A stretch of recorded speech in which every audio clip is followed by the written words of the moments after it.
Unfortunately, I was a bit busy with my own commentary duties, so I didn't get to see the results of that. But Doomhammer is pretty much known to be one of the better Platinum players in America, if not like the best. So, you know. So yeah, and we're gonna be seeing how he can handle Susanoo on net play. Where maybe we'll see how. I'm just saying, God Press is a real mix-up in net play. God Press is a real mix-up in net play. Everything is real on net play. But yeah, I've played Doom a lot myself, and he's very, very difficult to deal with. I'm not at all familiar personally with Diver Down, but I'm really excited to see him do something incredible here as his like breakout move here on Aniclash. Especially, I don't really like these plat colors, so I kind of want to see this character squash. Wow, it's like that, huh? Yeah, so one of the things that Platinum I think is going to really excel at in this matchup is being able to avoid Susanoo's ability to get seals unlocked, because she's not only going to have the movement, but she's also, oh my god, that was forcing that burst early! Well, I mean, I would burst Fatal Counter 60 too, like, come on. Yep, he's so close to getting a seal, another burst force, but now he's got the corner, but jumped right out. Sailing on the stars with the heart there. Present loops. Oh my goodness, what is the setup? Yeah, this is really good use of the float right there to get the overhead. This should do it because he has RC even if the super is unable to kill. The super's gonna kill obviously, but you know, I mean, he had the resources to do anything else. First one's gonna go to Doom. He pretty much stayed in control that whole match. The second he got hit by the 6C, he was just like, never mind, I'm out of here. Like. Yeah, my man, he pretty much every opportunity, even in all the scrambles, he found a way out, and blocking overheads. Look at that, 2 in a row online, my man! Yeah, I believe that's actually a punish right afterwards. Plat 5B can punish after 6D block. So. That was a good response to the presence laydown, though, with the 6A there, getting rid of him almost immediately. But now stuck in the corner again, getting mixed up. Hey Josh. Yes. After this set, go and play your opponent. Okay. Yeah, he's coming out of Diver Down. He's pretty much at the score attack burst range. Anytime somebody bursts at 35%, I always say it's the score attack burst because the CPU will always do it there. But he's got 100 bar. Most of his seals are unlocked, so it's not like he's kind of behind. Okay, there we go. That's a good start. Getting the 2B counter hit. Yep, he's got the sword. Using the parry to get out. Oh, double overhead, but no conversion off it. Counter assault comes out. Oh, gonna overdrive through it. Can't punish though. Yeah, it's very, very quick recovery. But he got the hit here. Could do it. Oh yeah, good rapid. Okay, there it is. First game going to Doomhammer. Diver's not doing too bad, but Platinum, I mean, you almost may as well call Doom Platinum at times. But Doom has been really good at keeping control of the situations. Pretty much as soon as he gets into anything scary, he's able to recover very quickly and regain control and get Diver kind of antsy to get out, which he's taking advantage of a lot of times and getting some really big hits, which is giving him a lot of momentum to keep up with the Susanoo damage. Yeah, well, I mean, like, Susanoo can't even, like, there's no reason to keep up with the damage if he's not getting hit, right? He got hit maybe once or twice, and the other times that he was getting hit were, like, stray hits that Susanoo couldn't really convert off of on the fly. Or at least maybe not Susanoo, but, like, Diver Down wasn't ready to convert off them, and it's not always easy to get, like, certain stray hits. Because, like, one of them was he got jump C, the single hit in the air counter hit, and then he was, like, too far away because of run momentum or something like that, right? So... Yeah, but even then, Doom was still down to, like, orange part of his health bar. Even those stray hits seem to add up really fast. Regardless, though, we're gonna have to see how he adapts here. Now that they've had their first round to kind of feel each other out, maybe Diver can bust out some things with more confidence, get maybe used to the stream nerves, anything to kind of get himself calm and... Yeah, I think mostly one of the biggest issues is like having to be able to catch Platinum. It's just really, really difficult for Susanoo to do so, along with being able to get any sort of seals. Like, yeah, sure, you can get a few, but it needs to be a little bit more some of the time. Okay, bubble right here. The Oki. He's got slide. But... Yeah, Grand Viper's pretty nice for a corner carry for sure. It's a good start, but Doom is... What is this side switch? Oh, man... The man's hopping all over him. He's playing Frogger with him. He's got the pogo stick, but you know, I mean, like that. I believe that route, like, you have to side switch it, otherwise you kind of just drop it. Oh wow, beating the gun with a bomb. Very, very smart moves by Plat there. Blocking after launching it, seeing how he's going to respond with lots of 6. Okay, he's got the bat on deck right now, and Diver, wow, Staring at each other. That was pretty interesting. Normally you'd be ready for a Susanoo, just be like, I'm gonna press the button. A little too high, couldn't finish the conversion. Whoa! He did God press at the bottom. He was trying to catch him on the way down, trying to use like the camera as a mix-up, right? Because you can't see him charging God press. So, like, if he landed into guard press, I don't think he would have been able to react. So I guess I understand the idea. Just he was a little bit too far away, unfortunately, and he did it a little bit too early. Just a shame he had the meter to kill it too, but now Doom's in control once again. Throwing the boom right there. Oh my god, he keeps getting hit. Now. Yeah, I guess maybe he's not ready for the meaty timing. Like, he's probably trying to jump out or something. Okay, side switch again. Tried to catch the roll, but I guess it was maybe a little bit too early. Yeah, he could very well be dead, as long as he doesn't drop this. Plenty of resources on Doom's side. Yeah, that was a interesting overdrive point. I guess maybe he was trying to do overdrive directly into super, and he messed the timing up. Oh, that JB was huge for Diver. If he only had converted off of it, he could have gotten a lot of momentum there. But unfortunately, he wasn't able to, and Doom was able to take it very clean. Yeah, definitely a very, very clean round. Controlled pretty much everything. So after this, I'm leaving now to go play my set, so I'll leave it into your capable hands, Blake. Oh, yeah, I don't know if capable is the right word, but I'll do my best. Yeah, so good luck, Joshua, on your match. Euchre, what is our next lined up match? Our next match is going to be DGF versus Dagda. Okay, so Terami, right? Yes. Unless DGF decides to play a different character. I think Terami versus another Susanoo. I could be wrong though. I don't remember who Dagda plays. Hey, it's net play. It's net play. If there's like 6 Susanoo, I would not be even close to surprised.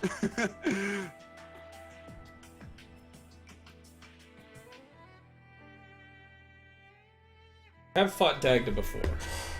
I don't remember. Can you tell me a little bit about him?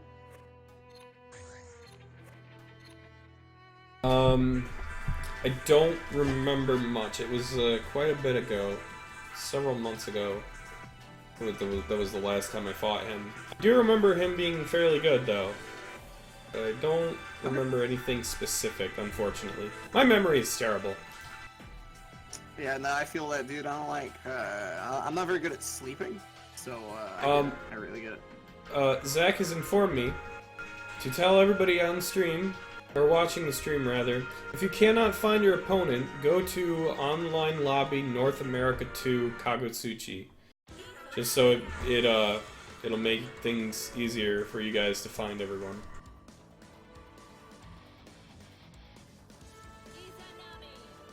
Oh, looks like Izanami. That's it's definitely not a Susanoo, let me tell you. Izanami versus Terami. Izanami, unequivocally not to be trifled with type character, right? Is she obviously Ribcage is one of the best mechanics in the game in terms of per character basis. It's a little strong. For those of you who don't know, it's essentially a strike absorbing shield that also cannot be that has to be grabbed. You cannot like do anything but burst or grab. Or unblockables. Oh yeah, unblockables do hit, but it's like it's so rare for that to happen. Yeah, on the other side, DGF is going to be playing Terami. So I mean, sick. Yeah, okay. I'm surprised. As soon as I was about to say it. I'm surprised that wasn't a counter hit. There it is.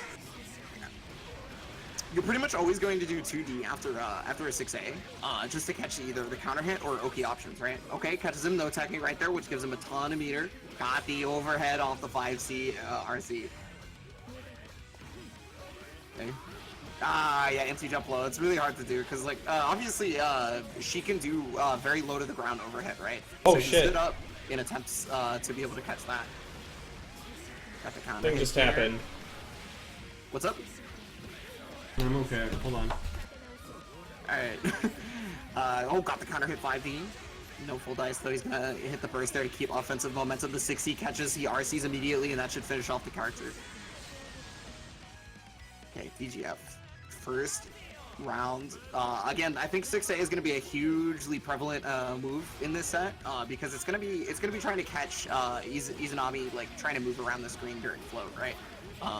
Obviously bits are gonna have to be worried about, but 6A has such a far-reaching range that if he doesn't already have bits out, it might be troublesome. Good block on the overhead though, and then the mash out, nice. Knockdown pressure here, the Oki is what matters, and again, no tech right there from Dagda. Just allowing basically free meter for DGF, setting up the bits, no full conversion right there. Just backing off right now, okay? The JD. Oh, J2D, we got him? Again, you can't really get a whole lot off that. 6E is actually going to catch the backdash, forcing a burst out of Dagda.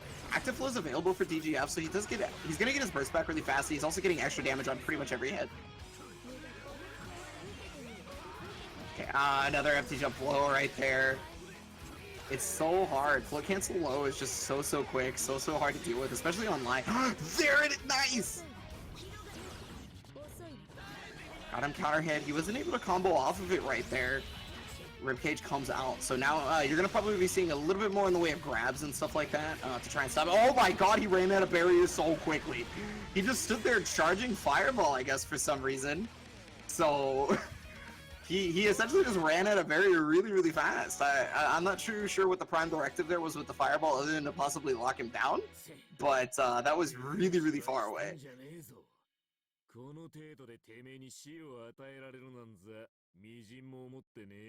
First game going to DGF right now. Just a quick reminder to everybody, you can report your own scores in the challenge. Just to make that clear. Okay, so 1-0 right now for DGF, looking pretty good in that game. I think the mix-up potential for Dagda was strong enough that it's okay. It's just like decisions are neutral, and once he got Ribcage up, his decisions there as well just unfortunately didn't help him out enough. So they're gonna have to figure out what to do here in terms of moving around in neutral, as again, Termi has one of the fastest run speeds in the game, and a very slippery character.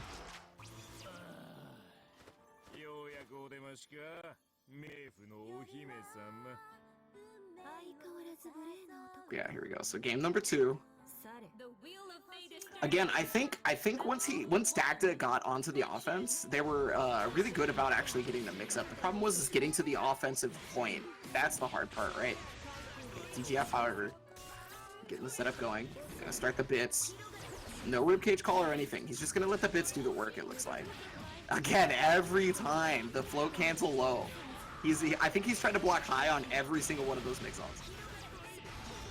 It's coming out. He's got to deal with this right now. Okay, he's going to try and overdrive through, and yeah, that should be an easy punish. He could have got more, but you know, you always getting active flow is always a great thing. Got the 5D. 6C cancel. Pretty okay damage for Terami, in fact. Oh, J2D is going to hit. 6C RC. Oh, yeah, he RC'd it just late enough that he thought he would still have to block the last hit of 6C, and then immediately went to throw. In between the 2 hits, there's not a ton of blocks, or the 3 hits, there's not a ton of blocks done for each part of 6C. So, a lot of people forget that you can actually end up being green grabbed right there. Most people are like expecting a purple throw or something, but yeah, that's not really the case. Keeping the pressure going. Wow, tried to a Abari out, but it ended up clashing due to the spacing right there. Gonna keep the pressure going. God, finally getting the overhead a second one, and then caught him trying to mash out, looking for a third overhead, but he didn't do it. Got the throw, though. Set up into Fireball. Drops the combo, unfortunately, but hey, he's got the mix-up going right now. Oh, keeps him set up. Wow, the bits actually hit raw. He didn't even get the cross up until after the bits had gotten him, but the 6A is going to hit again. Overdrive comes out, and it was just early enough that he was able to block. this is so much damage because he had all the bar. He was also in overdrive. He should be dead, I think. Bam, there it is. DGF. Finishing off cleanly. Yeah, so normally if you burst around the same time that someone overdrives, they still can't block in this version of the game. But if you overdrive a little bit earlier than their burst activation, you can actually block within time. And DGF was able to do it just beforehand. What the? Oh. Oh, okay. So it's gonna be 2-0 right now. Well, I mean DGF moves on. Excuse me. Let me see. Oh, cool. I don't have to hit refresh on the bracket. It's actually auto-updating for once. I know Challenge normally has those issues where it's sometimes just like, no, dog, I'm not gonna, not gonna help you out. Yeah. Okay, so yeah, DGF wins. And he's gonna be moving on. Hold on. Trying to handle some things right now. The next match will be Omni Scythe versus X Slayer. Okay. Oh, DGF or Dagda already took care of that. Score for me.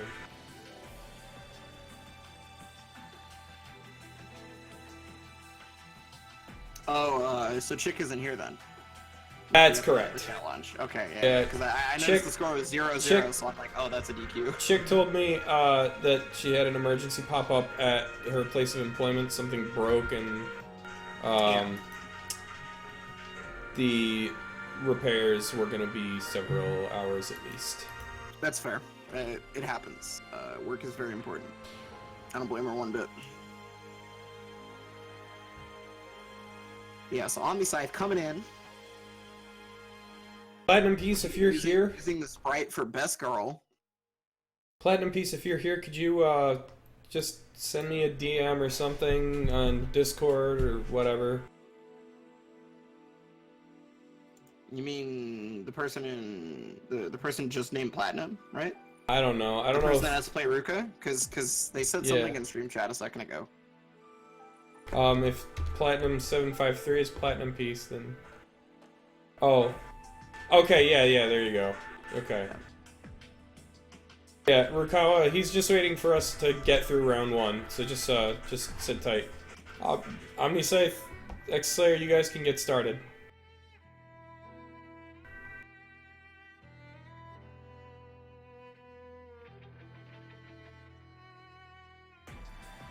Get it, Omni. Omni Scythe, hailing out of the... Oh my goodness, something fell in my room, 1 second. Yeah, I was planning on having you play on stream anyway, Rukawa, so you can just sit tight.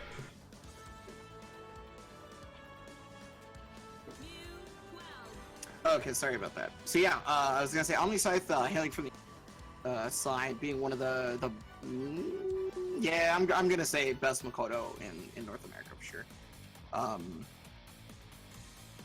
Very, very strong player. You can catch him at some of the... I believe they're still running CF phase events in New York, and I believe he attends those. Where on the other side is X Slayer out of P&W, who has, I would say, 3 different characters.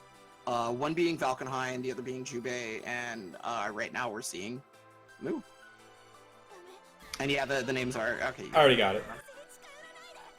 Oh, I'm back just in time. Welcome back. What's up, Josh?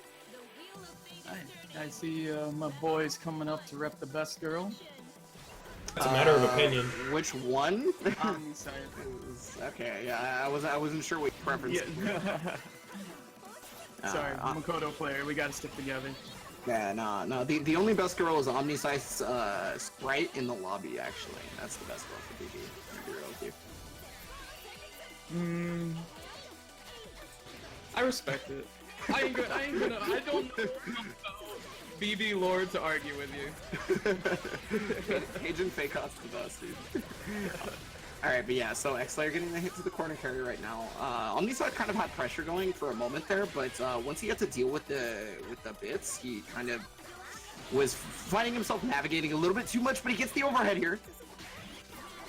Amazing. Oh wow, good block. Is that a cross-up? I don't know. Maybe it just had me messed up because she was facing the other direction after the impact. Unfortunately, I don't remember how the setup works, but it usually catches people attacking a little bit earlier, not blocking, because it is a reset. Because you do like 5A into it, and what happens is the 5A makes you tech because the hit stun timer is like maximized.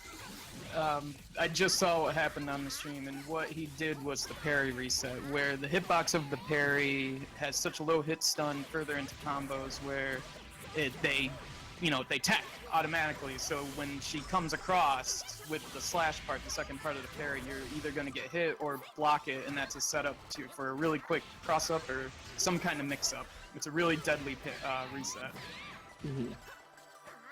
I'll get you into here. Once you, are you already back in the room? Back counter hit by the overhead right I'm there. back in the room, but I'm watching on the stream. Okay. Yeah, he came into the match just a little bit too late, so you know, can't spectate until after the match is over. But Omniside took the first game here.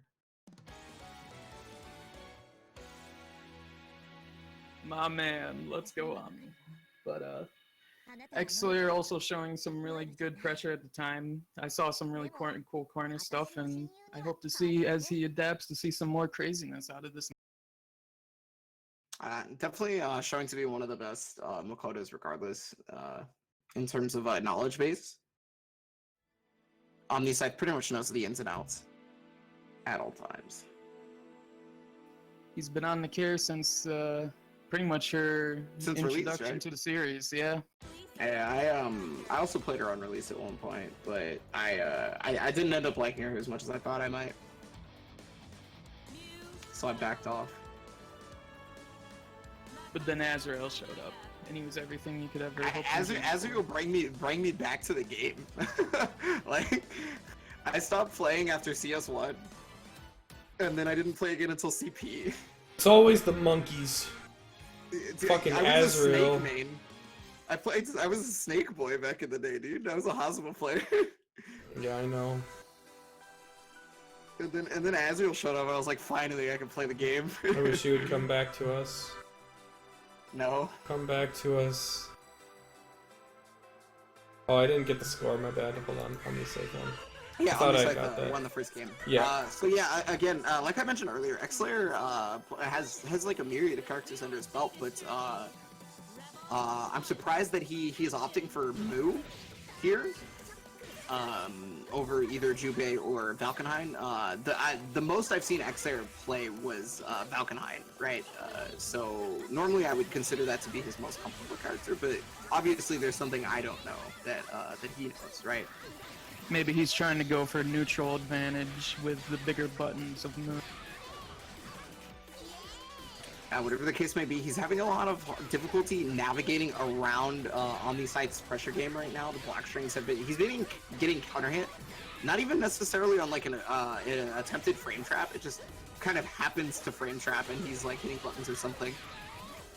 TP loops? Yeah, he drops it. It's a lot harder on that play. I don't blame him. Yeah, it's really hard. This is a coast to coast and That's gonna hurt. I just realized that this is literally PNW. Like, rest in peace. This is quite the distance in terms of netcode connection. It seems pretty clean, but I can imagine that there's some input lag. Well, yeah, we can't tell as spectators. We can. I mean, if there's frame lag, but there's to not. say for sure. Bug setting up in the corner. Oh, catching him in the air. Yeah, he's gonna be able to get the full knockdown here. Overdrive comes out, and yeah, okay. I like the respect right there from Omniside, because that gives him a second to see what X-Slayer is gonna do. Oh, 5C, unfortunately was unable to combo off it afterwards. Lots of bits on the screen now. Ooh, but gets caught by the overhead.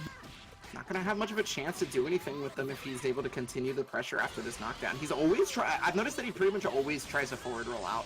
Gets hit by the overhead again, and Omniside is gonna take that second game right there, moving on. Rest in peace. Alright then.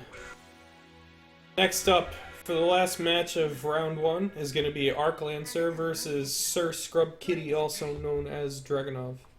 What a name. What a name. Please, Jubei. Alright, so just a heads up, anybody that is in the loser's bracket, feel free to play your matches whenever, as soon as possible. So you're not going to get on stream until round 5. Losers round 5. Yeah, makes With sense. that being said, I'll see if I can get me and Dagda done. That way I can stop jumping out in and out, and I'll have a more consistent view of the game. Alright. You gonna go do that right now? I'm gonna try to. Okay. Dagda! Fight Josh! So we're gonna see Arclancer versus Dragunov. So Arclancer, yeah, I was gonna say, like, I know playing Hibiki and casuals a second ago during that pre-game lobby, but we all know them for the move, pretty much. It's, I feel like the most I see Arclancer, maybe the only time I see Arclancer is online. For me personally. Well, she goes to some things, but yeah, I'm mostly just not aware of where she, what her area is. She is in Pennsylvania. Okay, yeah, so I feel like it's no wonder why I miss I miss them playing frequently enough. Yeah, Kagura versus Mu. I feel like this matchup is not always the funnest thing for Kagura, to be quite honest with you. Obviously, Kagura has certain abilities to be able to get through projectiles. Of course, Wyvern obviously having the armor, things like that. But Mu's buttons are hilarious sometimes. Like right there, when you get shot in the forehead for trying to whiff punish her. And okay. Getting the B Fafner dropping. Was he trying to go for an air reset off that? Or was that a true drop? I'm not 100% sure right there. Whatever the case may be, Arclancer, she's going to be able to get out and get in the full conversion here. Now, Mu has been a character that has always been known to do just that grip of damage. Especially in these versions. She got a little bit of the damage toned down from CP to C out, of course. But, you know. Also, the names need to be updated. Oh, damn it. Thank you. Trying to use the JD into Wyvern right there. Nice! Using the low to get through the arm before it shows up. 2A. And that's going to be able to kill no problem. First round goes to Arclancer. I was watching the match instead of doing my job. Get in the whiff punish right there in the overhead. Round start overhead is not something I've seen Kagura players since like early CP days after the character first came out and nobody knew what was going on. So, I mean, you know, so, of course people can still get caught by it, but I'm just surprised to see it. Jumping over the fireball, and that's probably the first throw we've seen regular from Arclancer. Okay, got the counter hit as well. I wonder if Dragunov was attempting to Fafner or B Fafner or C Fafner and just maybe mess up the input because got counter hit out of something right there. Oh no, the Domi burst. So normally you're trying to burst out of that combo nice and early, so you don't have to deal with with the death, obviously. But the portion that's it's Sir Scrub Kitty tried to burst out of. She was too far away. Yeah, exactly. You know, it's really not. It's really not that difficult to make that that decision in terms of like bursting too far away. Sometimes you're just like, oh shit, I'm going to die. I have to get out. So your thought process is, okay, I'm going to burst here, and you don't think about the spacing in the heat of the moment, and it just goes to hell. It's definitely a mistake that a lot of people have and will make a lot of the time. I do not put. Like, I've made that mistake. I'm sure everybody in the stream has made that mistake. It just happens. Everybody bursts badly. It's an inevitability. Okay, so Dragunov looking at the Jubei pick here. So again, I'm not terribly well versed in Sir Scrub Kitty's prior to this. So I you know, my full knowledge of them so far has just been the Kagura match that we've seen. Jubei, however, having much better mobility, a lot more speed, able to I personally believe deals with move very, very well. Obviously the bits can be kind of annoyance, but in a lot of situations where Jubei has his 2B, it's really hard for her to set up bits in most timings, because normally he's just on you at all times. Possibly trying to look for the wake up. Oh, right there, actually caught it, tries to go for the overdrive. EA! Interestingly enough, Arc Lancer Shiba's on the defensive, and he felt the, Sir Scrub Kitty felt the need to EA there. I'm not 100% sure what, I guess maybe they were expecting an EA from Arc Lancer, so they wanted EA in response. Gonna get the fatal counter here though, that should be death without issue. Not gonna get the burst back until a little bit later here into the second round, but right now Arc Lancer's on set point trying to move on here in the winner's bracket. Okay, jumps over the 5C, is able to get the 5A. Okay, hairball, but yeah, DP is gonna be invincible no matter what. It's not like you have to deal with the hairball. Unable to convert off the 5A, the TP comes out as an offensive. Okay, so there's the overdrive cancel, trying to keep the pressure going. Got out of the corner at the very least. A lot of dash throughs. Okay, setting the bits right back up, getting the laser going. The 5A, nice conversion off it too. Uh-oh. Meow mode activated. Okay, hairball comes up. I wonder if that was a missed input right there. That seemed like an interesting time to hairball, considering they would air tech. And oh my god, she let it rip. Right after the EA was blocked, she immediately went for super. Unfortunately, the laser messed up that combo, but sure, I knew he's gonna get him back in. He doesn't get the combo afterwards. Okay, jumps out of the mix-up potential. Okay, yeah, I was gonna say burst is available, but he's gotta figure out the proper time to do it. Sure, I knew he comes out again. Gotta watch out for those bits. He can't just blindly Shiranui because of the bits being able to hit him through it. He's gotta be able to pick and choose his spots, and he's doing a pretty good job. That's a death! Setup, but that's gonna kill no matter what. That was essentially a checkmate situation. The second Sir Scrub Kitty activated Shiranui, he could not have done anything to stop from dying there. He would have had to have been lucky enough to have hit Arc Lancer before the lasers and RC'd before the lasers touched Jubei. And blocked. That would have been like the only way. So, I want to really quickly apologize for the little technical difficulty that was suffered during that match. I mean, you guys didn't miss much, but the thing is I don't have a capture card, so I have to run my stream through PS4 Remote Play, and that relies on an internet connection, which is also why the video quality is kind of crappy. So, because the service doesn't do the best at quality, but it works for what I'm doing. It's only a temporary measure until either A, I get a capture card, or B, Perfect Combo comes back from college. Alright. So we've made it to round 2 at this point. So what do you got coming? So, I'm gonna have Jukebox Haru and Shrimpy Tempura up first.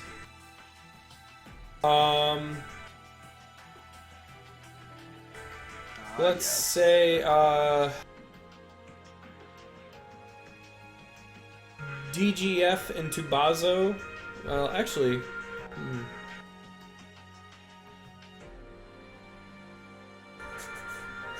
I don't know. Okay, so here are the guaranteed matches. Guaranteed matches on stream are going to be Jukebox Haru versus Shrimpy Tempura, EX1 Star versus Furemu, and Ruka versus Platinum Piece. You decide who the fourth match will be. Why me? What is it? Because I don't want to choose, and they're all people that they all have people that we've seen before. So you had picked Ruka versus Platinum Piece. You'd picked Haru. Haru versus Shrimpy, which is up Yep. next. Yep. What else did you pick? Zack and Furemu. So Haru versus Just Shrimpy. put Omni Scythe versus Henjin on. Just okay, Omni Scythe. Alright, so next round 2's matches will be Jukebox Haru versus Shrimpy Tempura, which is right now. And there's Haru. So we can get started with that. Zack versus Furemu. Omni Scythe versus Henjin, and Rukawa versus Platinum Piece.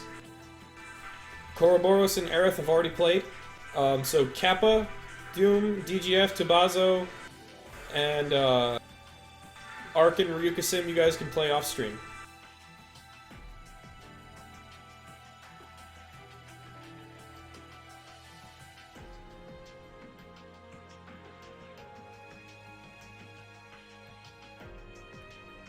So I believe that means Shrimpy Tempura and Jukebox Haru can go Yep. ahead. You guys can get started. Matchup. So we're gonna have Shrimpy on the left and Haru on the right. Another move versus Kagura. Oh, thanks, Zack. Yeah, if you can't find your match, or you're waiting for them, wait in the online lobby, North America 2, Kagutsuchi. That'll make it easier for whoever is looking for you to find you. Thank you. So yeah, I'm not gonna lie, I wasn't too familiar with Drunk Aigis before this. The only person I knew in this matchup was gonna be Haru. That's alright. He used to run tournaments before as well. Yeah. That's about all I know. Yeah. I guess so first game, here we go. So Yeah. immediately jumping over the 5 seed, you fuck Haru. Kagura, obviously known to get very big damage on any hit that's better than like a regular like 5A. And even sometimes 5As can work out in his favor to get good damage. Both of these characters have like very high damage potential. Another jump over projectile on the and then getting the jump C, gonna get full damage here. It's got a lot of bar to work with for the next setup here, but almost 4K on that one. Okay, wow, 5C on Wake Up? The cojones? So here's something that I learned while fighting while fighting Haru at CE Otaku. Don't try to cross him up. Yeah. He's gonna C-faff you or B-faff you. It's usually be faster, and I mean that's like the plan against most Kaguras is like be very wary about if they have down charge and you're trying to cross up, because they win that exchange. You're not gonna beat them on that. You'd have to be like Hibiki, I think, and do like instant air counter.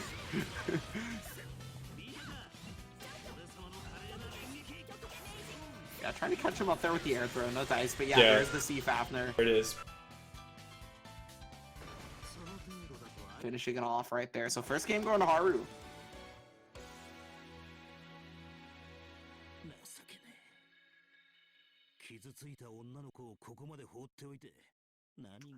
Pretty strong first game right there. He was able to jump over a lot of the normal styles that Shrimpy Tempura was going for.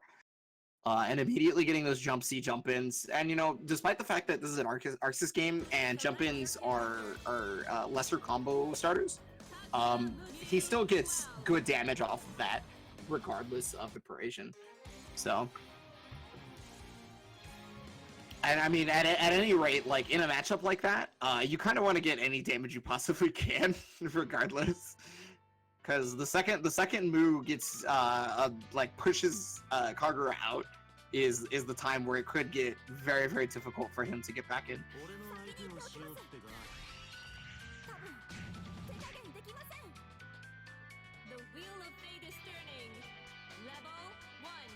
Yeah, so second game here.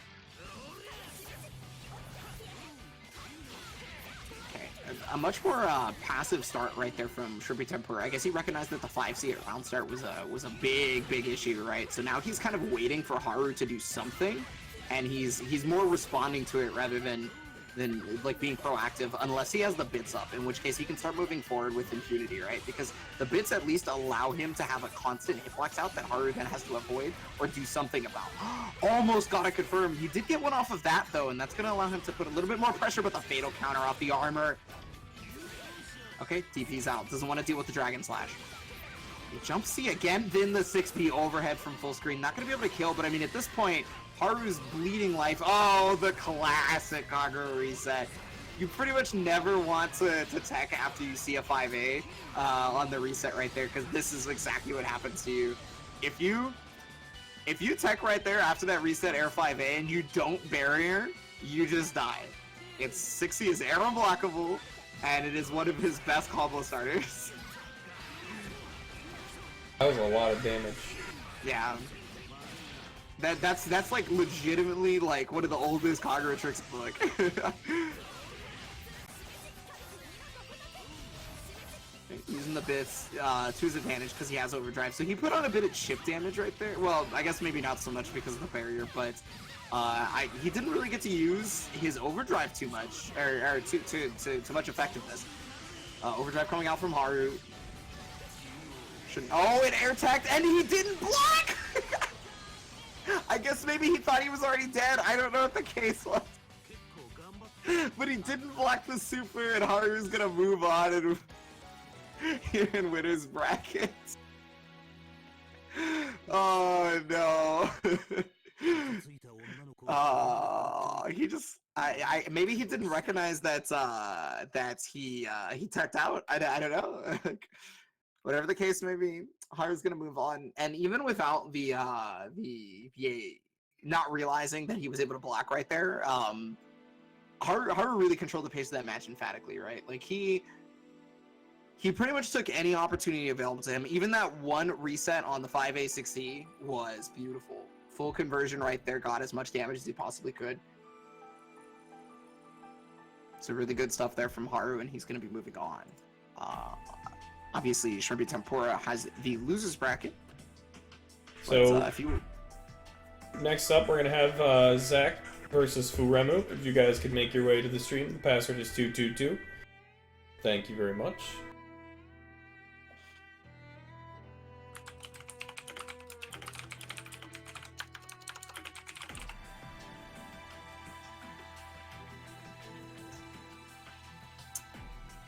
Okay, so you called 1 star versus... Yes. Is that correct? Yes. Alright. So some Lychee. The young Lychee. The King of England himself. The boy is back. Is he in the voice chat? I don't think he's in the voice chat. Not in the voice chat yet. Unfortunate. There he is. I guess we'll find out about his match in a second. I think I just you heard guys him. looking for me? We're looking for you. Always looking for you, my friend. It was close times, but I messed up a combo and he was able to kill me for it. Rest in peace. You hate to see it. Yikes. It'd be like that sometimes. I didn't go 0-2, so I'm happy. It'd definitely be like that. Yeah, so you're just in time for, Yeah, catch me up. What do we got going on? so we're gonna have EX 1 star, the young King of England versus Furemu. Ooh, now... Lychee. Lychee versus, I believe, Platinum, or... maybe another Lychee? Well, let's find out. Something like Platinum. Well, it always Furemu? Platinum. It's Platinum. It's Platinum. Furemu plays Platinum. Yeah. Okay, alright. A degenerate if I ever seen one. Well, I mean, if that's what you want to call Zach on stream, that's fine. That's definitely not what I'm calling Zach. I just give him shit because he plays Lychee. I would never call the King of England degenerate. Never. It's okay. Anybody that plays a lolly, though, I would definitely call it degenerate. It's okay. It's amazing we how all... nice of a guy Zach is for him to play such a bully character like Lychee, honestly. also catch as much shit as he does and still just be like, okay. He takes all the all the shit that people don't want to give to Uri. I hate. It's okay. No, people definitely give shit to Uri. Like, I don't know. Well, I hear a lot of times like people fight Uri and then they go to Zack to complain about it and learn.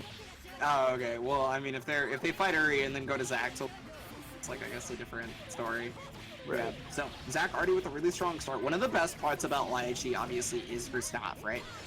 It has such a strong ability to control the entirety of the screen space, and also if it counter hits, that's pretty much a free confirm for Lychee at anywhere on the screen almost.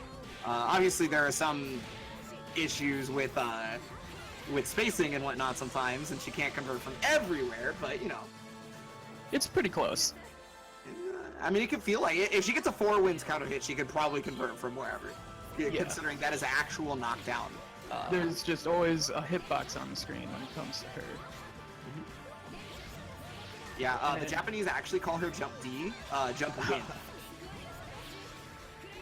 They've called it that for several games now. Wow, he walked up and blocked. What a Lord God. That bat in play, ooh, but getting caught by the overhead. Drops a conversion, being aware of the bat, double jumping into jump. Did I lose you, Josh? It's really Furemu attempting to do his best at finding a way to navigate the staff. That's always really been like the really hard part of it. Finding Lychee, but the 3C is going to get the counter hit right there, getting a conversion. It's blue beat, but I mean, hey, damage is still damage, right? He did wake up overhead on accident, I'm assuming, but that's what came out, and he got Maybe he was trying to it. counter assault, but then wasn't in hit stun or block stun to do it. Yeah, you might be right. Now we got the chests on the screen. Yeah. One more to go. Oh, he's gonna combo in. Yeah. Maybe trying to take out the treasure was a little too greedy. He would have got a combo off that too. Like he. Oh, okay. Immediate stuff on the counter hit right there. TRM set up. Nice. This is going to be a lot for Zack. The corner setup for Lychee can be really scary unless you just roll out it. Yeah, he ended up just getting out of that situation. Zack dropping whatever input it may be, and Remu's going to bank, gets Tsubame Kaishi right there. He's going to overdrive, and that's a free really EA. Good overdrive. Really good EA. Yeah, that EA is completely free if you see her doing that. Okay. Gonna activate. Yeah, he's got a lot of these bombs, too. Okay, nice tech. And then that meaty setup into the bomb, perfect spacing. He didn't recognize it, but I mean, hey, he took the damage, right? Gotta watch the 2B range from Lychee right there. The 5A is able to hit, but no full conversion right there. Blocks the overhead. Doesn't have a lot of life to work with for one star. Yeah, can't always block everything. Right, one what more do we setup got? right here. It's the counter. He RCs. Yeah, that I Oh. don't think he can air grab. Okay, so. A game right there for Furemu. It was looking a lot stronger in the first round for EX1 Estrella. EX una estrella. Una Estrella. It's, but it ended up being a lot better for Furemu in terms of data, because like he was able to be like, okay, so this is what's going on with One Star's game plan, right? And then he understood where the staff was giving call, and he was able to navigate it a lot better. The staff became much less of an issue in terms of putting him into block stun multiple times, and then the hits that One Star did end up getting after a little bit ended up being dropped, or at the very least, it ended up being the setup was did not get like finished or completed or whatever. Right. Zack's favorite song, picking for a power up, I'm sure. Cactus Carnival. He doesn't pick it for the power up, he picks it for the debuff. Yeah. He's debuffing the other player. Debuff. Yeah, luckily I can't hear the game sound, so. Yeah, I got mine on mute. Yeah, mine's not on mute, but it is on. My TV is on 1 and it's still loud as hell. But. So what do we got here? A little bit of neutral, poking all the way downtown, throwing the chain staff out. Oh yeah, I do not want to imagine a world Lychee has chains on top of the staff. Like, I definitely do not want to imagine that planet, that timeline. Overdrive, what do we do with it? Oh, just uses it to make him back off so he can get out of the corner. Not the worst use of overdrive, to be honest with you. At the very least, he gets out because look at what. Yeah, where he is now. Unfortunately, dropping the setup right there. The bat's gonna be able to hit the J2D, but not gonna get too much off of it outside of the corner. Okay, wow, he hit him on the side. Got the staff back. Side. Yeah, he did fall on the other side because of the forward momentum. Gonna get the knockdown off this. Really, really good damage for Plat right there. And then the bubble setup. He's got to deal with it. Oh, there's the overhead, and because of the spacing, that allows for the 5-8 to link afterwards. Yeah, Platinum has a conventional overhead. You have to link into it in many cases unless you use resources. Yeah, usually the way it works is you need the spacing because you need it to hit in the last few active frames so you recover fast enough to be able to press the button and get the actual combo. Because if you're too close, without RC, you're not going to be able to combo off it. But now we got Zach taking control here, using Crush Trigger, getting some active flow, getting a nice knockdown in the corner here. What's the setup? Active flow, dude. That's the best part. Oh yeah, using extra meter though, giving them that little bit of nice air on almost got the full confirm. And still got hit by the counter. So one of the things that a lot of people don't know about the counter is actually if you activate it, you can jump cancel or block it if you activate it with the jump cancel or normal. So that's usually like one of the the big ideas right there. So just like, oh, I see them countering, I'll activate it for them if they don't have the ability to RC, and then I still get the counter hit confirmed. Yeah, that's something I actually didn't know. Learning a lot here tonight, folks. Yeah, the same thing is applicable with Hakumen. With certain, I don't believe you can do that versus every one of his counters. Unless I'm wrong. But Zach's in some good control here. 4 wins. Taking out the present too, while also giving some taking out the presence while also giving some screen presence. So J2D gonna finish it off right there. Unfortunately, Furemu ended up using burst, so it's gonna take him a little bit to get it back this this round if he's able to at all. Obviously, he used it for overdrive, so he did end up getting 30% of it back, but it's gonna have to see what he does. Using the hammer to get it down to the ground quickly. Interesting. He tried to use the low mommy circular to be able to catch up. Oh wow! Good air grab. Air throw right there. Super good from 1 star. Side switch going into the corner. What do we got? Backdashing on that is the knockdown. Forces the burst. Yeah, I mean 1 star pretty much has almost everything available. It was only like level 1 Crush Trigger, maybe a level 2. He was a bit too far away to be able to combo off it, unfortunately. And again, 1 star has so much available to him right now. Yeah, that round was emphatically in his favor by everything. So 1-1 right now. I definitely think 1 star showed off a lot of really good awareness on Platinum's items and how to take advantage on her desire to use them there. Taking out presence, taking out the back. It kind of looks like the opposite of the last match where like Furemu was like, okay, so I'm gonna be able to watch out for your staff, whereas then on the other side, like EX1 Star was like, okay, so I'm gonna be watching out for your items this time, you know, and he basically just like did what he did right back to him. He's letting them know that he's not the only one who can play good. Mm-hmm. But now it's time for Furemu to adapt to the adaptation. This is his last chance. I mean, it's both their last chances. It's 1-1 right now. Yeah, that's very true too. Zach rocking his classic zombie colors. It'd be like that. Some people are a big fan of the blue. Wow. I'm surprised he couldn't convert off that counter hit, but ooh. Nice catch on the spacing there by Furemu and catching the no-tech. Very good, damn. That may have been the second time that's happened, I believe.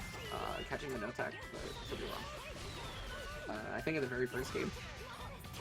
Wow, that J hit from so low.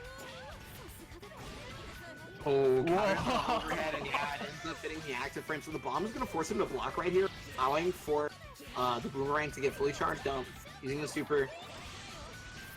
Just keep catching it. Just keep catching the boomerang. Just keep using it. They're both kind of throwing things at each other, right? Yeah. Really scary to backdash when the staff is out due to the fact that it has a lot of active frames, pretty much like the entire time it's out, right? So it can be very, very difficult to use backdash in this matchup for any character even. I like using the Halo against the staff. It seems to eat right through it, and then it can even hit Lychee. So it seems like a really powerful tool in this matchup. It's keeping Zach at bay, making him really be careful about his approaches. Yeah, that's one of the best parts about the enhanced item super, is if you get the Halo, it can projectile characters. Obviously, all the items are pretty good in enhanced. Maybe the bombs are one of the weaker ones in my personal opinion. I'm not a player, of course, but it's the one that I have the least trouble dealing with, I can say. Yeah. Oh, got hit by the staff on the way? Can I get the confirm? No, another Ooh, drop. rolls Maybe he back was, out. I wonder if maybe he's waiting for the burst. I don't know. It's the Killing overhead. time! Killing time! Oh no. She still has boomerang because you can indefinitely catch it. As long as you keep catching it, she will keep having it, even after the super has expired. Caught him on the overhead. Are we gonna get a side switch? Yes! Very good confirm. Okay, knockdown off Tsubami Gaishi. It's set up. Oh, hitting the overhead. Overhead too. Yeah, one of the better ones in the game for sure. Oh. I like the patience there by Zach. He was unsure of the situation and just wanted to see what was going to happen. Very good patience. He's rewarded with keeping his positional advantage and running away with a perfect. Yeah, the positional advantage is always so strong for Lychee because the staff is always forcing you to want to try something else, and then Lychee is waiting for you on the other side. And so then Lychee gets to run away with whatever pressure she has. Right now, though, it's 1-1 and not the strongest of starts. For Fuemu, and and then gets the purple thrown!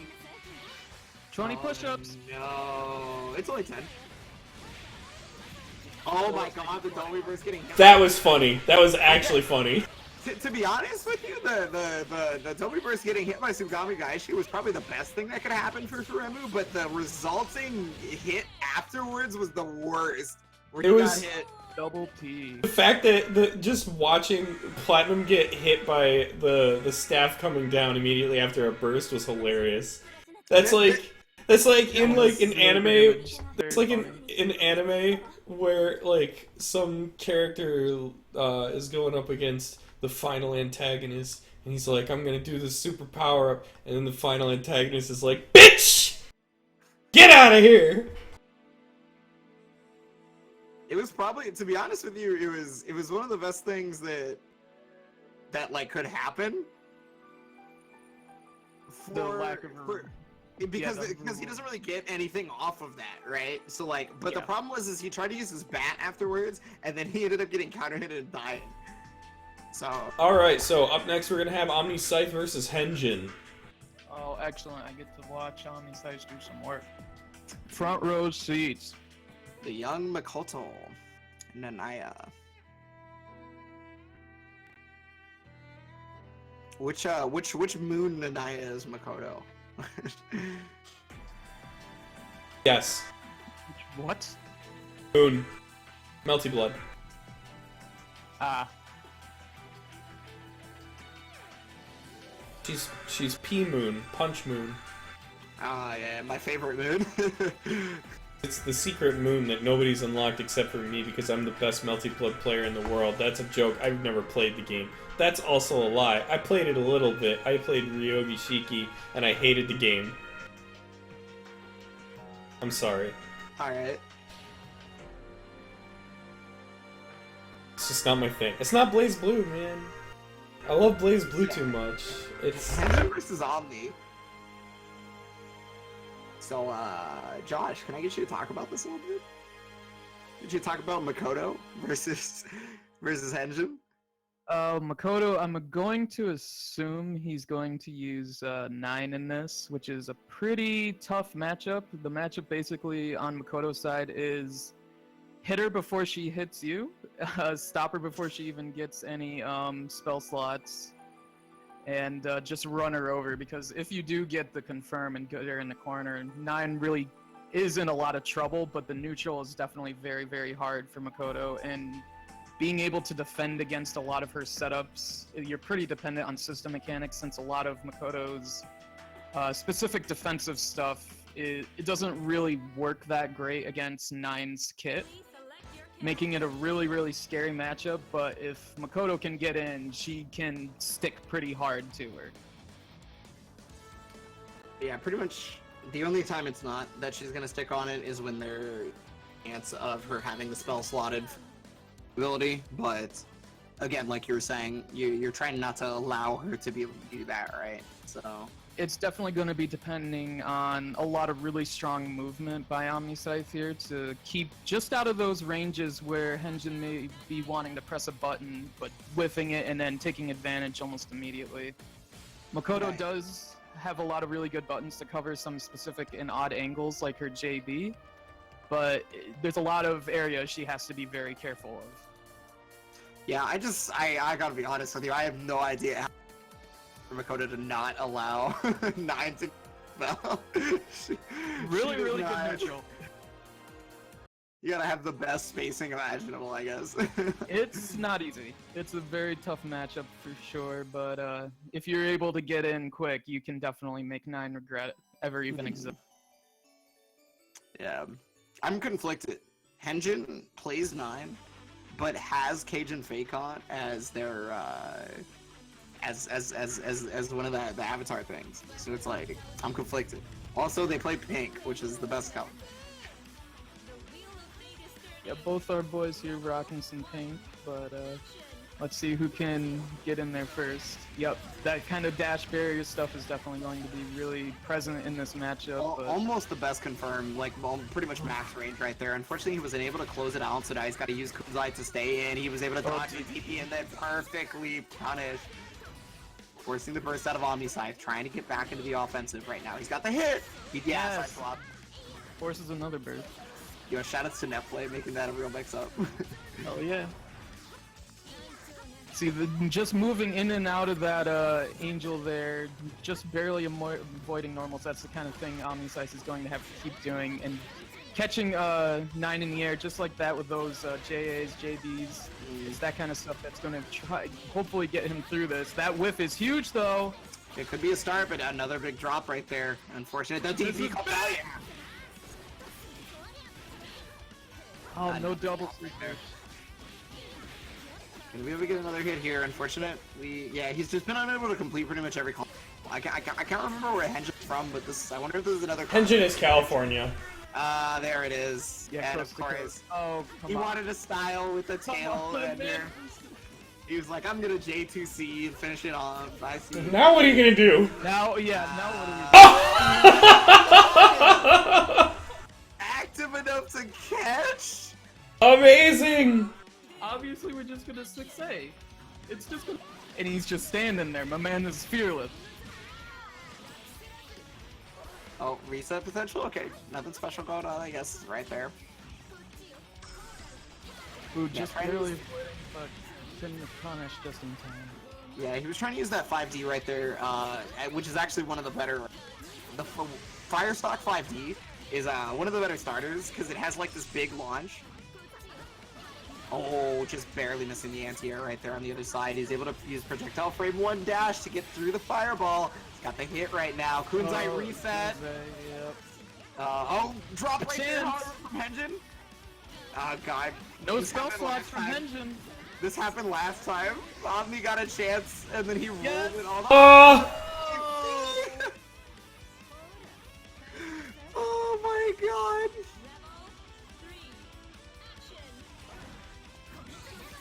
Alright, 1 to 1 rounds right now, and getting the fireball used for 4A. Got the clock on him. Ooh, but clocks him in the head and... Thank you, James Chen. Keeping him in swing, crush counter, or crush Crush trigger. trigger. See, you are James. Street Fighter 5 crush counter, huh? Yeah, oh my god. Oh, he gets out of the corner though. This is the kind of situations that Omni can be really scared of, but he's able to swoop right out. Looking out for Kunzai. We got 2 on deck. Yeah, counter assault's gonna come out right now. He has to deal with Kunzai, and unfortunately a bit too far away for him to be able to combo the way he wanted to, but now he's gonna have 2 Kunzai's again. Oh, okay, off through the lightning bolt. Ooh. Oh my god, he crossed him under! Wow, JA's through the fire. 6 A's, excuse me. Yeah. Nice on the throw attack right there. He was able to watch the smash logo, got hit by that. He's got to watch for burst right now. There it is. Omni using it. That was his last defense, basically. He hit a button! Yep. Oh! I was in so much suspense. I didn't know if it was going to come out. JC! Makoto's super suck. That was godlike, dude. It has no invuln on it at all. Well, okay. It's not that like I wasn't prepared for it to not invul. I just didn't think that JC was gonna hit before the super came out. I thought the super was going to come out first. It's surprisingly slow at times. Not like this. That's absolutely right. Omni unfortunately getting stopped in his attempts to punch 9 right out of the air with the biggest anime fist of all time. I definitely know that feeling though. The amount of times I've done almost exactly that and had something very similar happen, it's heartbreaking. Sometimes you just want to throw a giant fist at the screen. Yeah, I've definitely played against 9 before myself, so I understand. But we got another chance here for Omni. He definitely has had a lot of opportunities where he's made some really important decisions, both in neutral and in pressure, to avoid reversals and other buttons of engines. It's just being able to follow through on him has been difficult at times, but that's probably thanks to Coast at times, I'm sure. Yeah, pretty much every hit that Omni got in the last game ended up being dropped maybe like 4 or 5 hits after it started. Like, he really couldn't finish a combo, unfortunately. And it's pretty important for Makoto to keep that stability. A lot of her moves can have some high recovery if they whiff. The big reset. Steamroll, yeah. The 2C versus the 3C. A pretty classic round there of 9 versus Makoto. That seemed just like a 9 round. Very good 5A there, but couldn't keep him in place. Maybe resetting a little too often. Henjin kind of seeing that and just kind of dashing in and out whenever he's got... Did he just 3C to low profile the air, the JA? Yeah. Hello? He was so low to the ground. But 3C has invuln as well. 9 was so low to the ground though. It was like... Oh! Excuse me! Top tier privilege, what can I say? Well, no, I'm saying that, like, that Makoto still dodged it regardless of how close to the ground that 9 was. Oh, wow. Oh, alright, set up right here. Ooh, some little bit of stuttering there, but Omniscythe able to recover and take out the evil witch of the west here. All the way from the west coast, no less.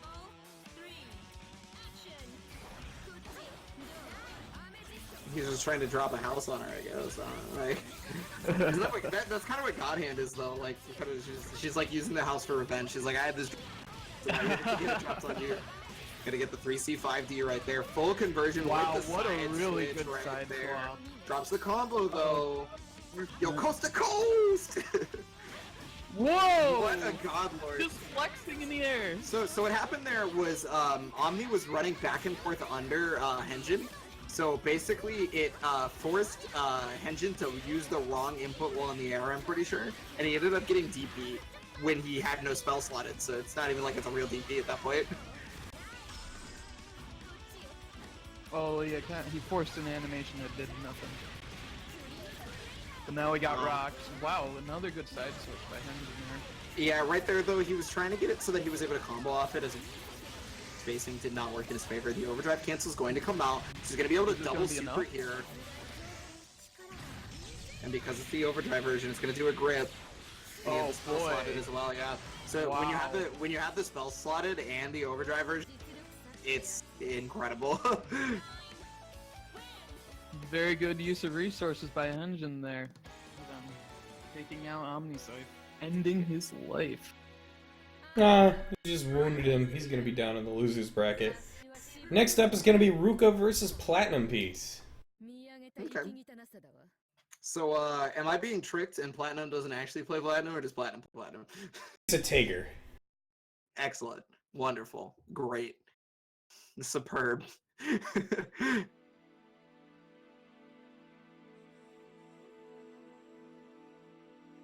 So who do you think Ruka is going to be using then? Ruka is...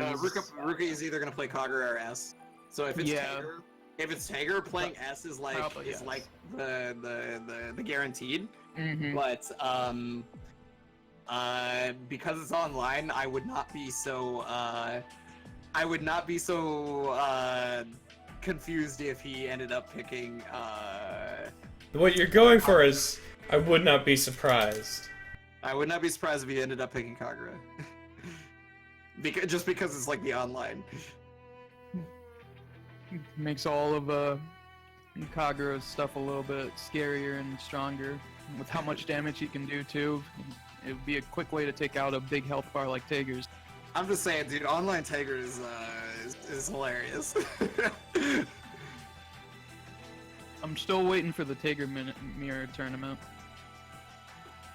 I don't know why you're such a degenerate. Why would you want that?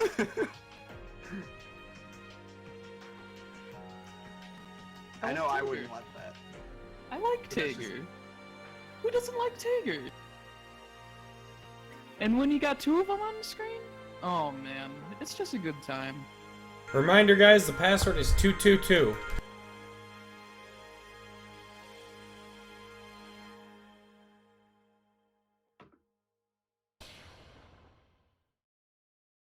Alright.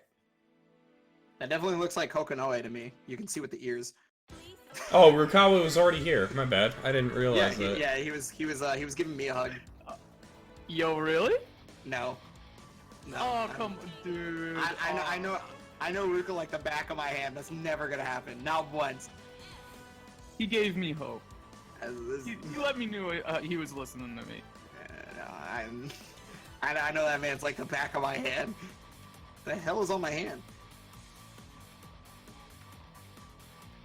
Yeah, that's the real Ruka. Is it Ruka on the back of your hand? That's the real Ruka, don't worry. That's my man's. So S versus Tager. I imagine this is... I don't think I've actually ever seen this matchup. I imagine it's very, very tough for Tager. It is not fun. Obviously, there are certain times where Sledge can be really, really nice. Because of the B Sledge is very important because it has to, like go full screen to be able to stop her from just keeping him out. But the chances where that becomes a factor is really like scary if Ruka's able to get away like ASAP. And yeah, so there's the B Sledge. Good start. Yeah, that's how you have to do it. Is you kind of have to just like get that really strong start. I don't know what he was expecting right there. Maybe a DP, but unfortunately it's not going to work out for him. Forcing the burst out. He does have. Oh wow, yeah, just a bit too far away, unfortunately. Can he punish? No. Okay. Wow, that was a reset. Still has overdrive too. Yeah, just setting up right here with the crest, and that's gonna be another big hit right there. So he does have bar. Double super? Oh, drops it. But no, drops it. Double super for a double drop, I guess. Big opportunity. Yeah, throw counter right there. He tried to press buttons, but unfortunately the frame data worked for him. I guess again, I think he was expecting another DP, and Platinum Piece is just going for everything right now. He's definitely an online Tager player, I can tell. It's working out for him. They got the counter hit right there. Another counter hit too. Ooh, wow, double throw. Doesn't get the follow-up, unfortunately. Now it's just flying around the screen for S. Another good grab by Platinum here. I think Ruka thought he had ended up blocking that 2D. Oh, finally! There we go. It worked.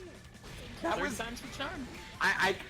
what's great about that for Platinum Piece is he stuck to his guns, right? He was like, "You're eventually going to." Despite it not working 3 times in a row, I know you're gonna do it eventually. There it is. Amazing! 6A. I've never seen that happen before. Really? Yeah. Yeah, I guess Taker's like not exactly like prominent anymore, so. Oh, got the Overhead. 60 overhead. Oh, this should be a free punish, yeah. Immediate burst right there. He's gonna use the 2D, and then there's the whip punish on it. He still does not have the Spark Bolt available to him. It's slowly coming, but oh yeah, he was recognizing the immediate sledge. I think right now Ruka's trying to prey upon the fact that he's like either trying to 720 or sledge on pretty much every like missed combo opportunity. Blocks the overhead. That's a free punish, yeah. Yep. Platinum's been doing the follow-up almost every time. Good recognition by Ruka there. Ooh, the instant overhead, really hard to deal. Yeah, I think right there, once Ruka recognized that Platinum Piece was on Wake Up 90% of the time, he was just like, okay, I'm just gonna keep like meatying you. Yes, keep staying in the air and keep meeting. That seemed to be like the adjustment there, and it really shut down Platinum. But Platinum's shown a lot of like commitment to his plan and a lot of faith in himself, and I want to believe that he can pull something out. To be honest with you, it was working out in my opinion, sticking to his guns, because like remember he tried to bait DP 3 times, and on the 3rd time he finally ended up using the DP, right? So like, and he ended up getting a big punish for it. If your opponent is unwilling to recognize that you're willing to stick to your own guns, then you may as well keep doing it, because if it ain't broke, right? Like, don't fix it. Yeah. Instead of breaking tradition, just break their back. That is what a get B does. That is what Taker Buster does for sure. Yeah, so round start is always very, very important. He's got to figure out how he's going to stop S, right? Can't get a confirm Gaining off ground. Putting her in the corner. Delay tech so he doesn't have to deal with it. What? I was so close! So what that means is he teched after the actual, the magnetism begun. So that means there was no magnetism on him regardless. That's really interesting. The timing was somehow immaculate. Oh, okay, he's recognizing the judge grabs.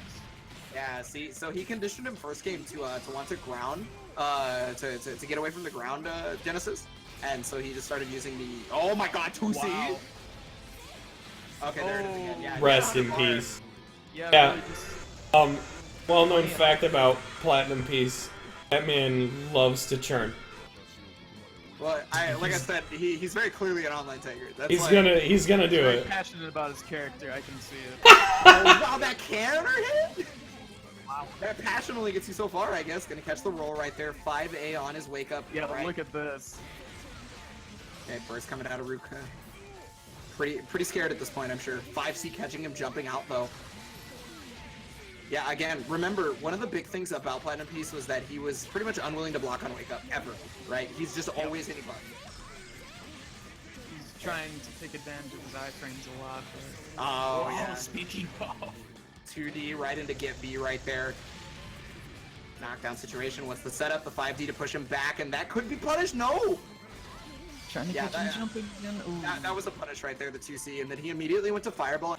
Prompt.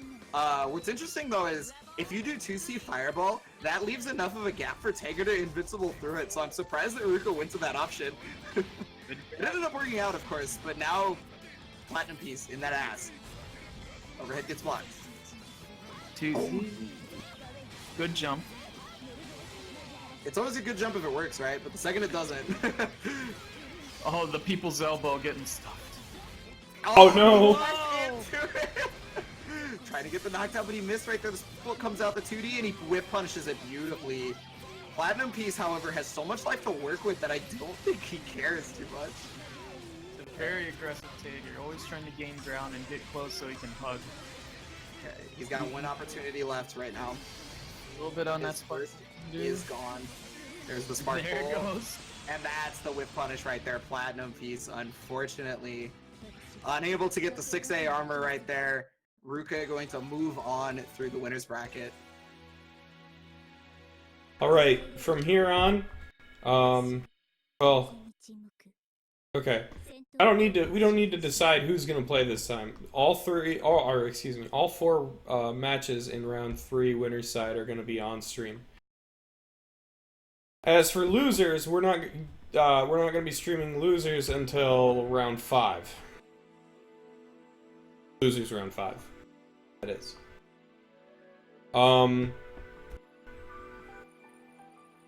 Furemu and Viper Slim, and then Omniscythe and Dagda. Just try to get your matches done as soon as possible.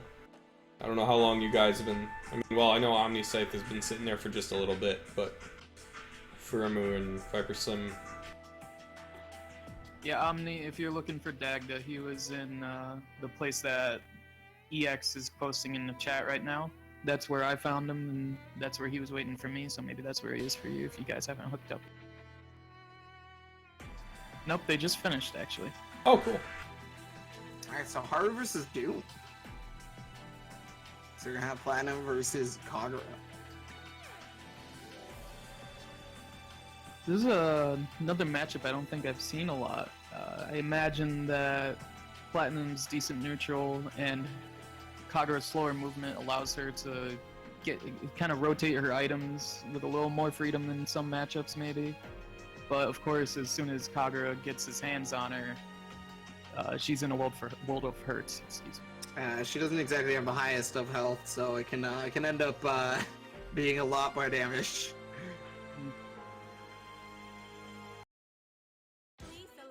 And her reversal options are a little higher risk than some for sure, and Kagura is the kind of character that would just love to prey on.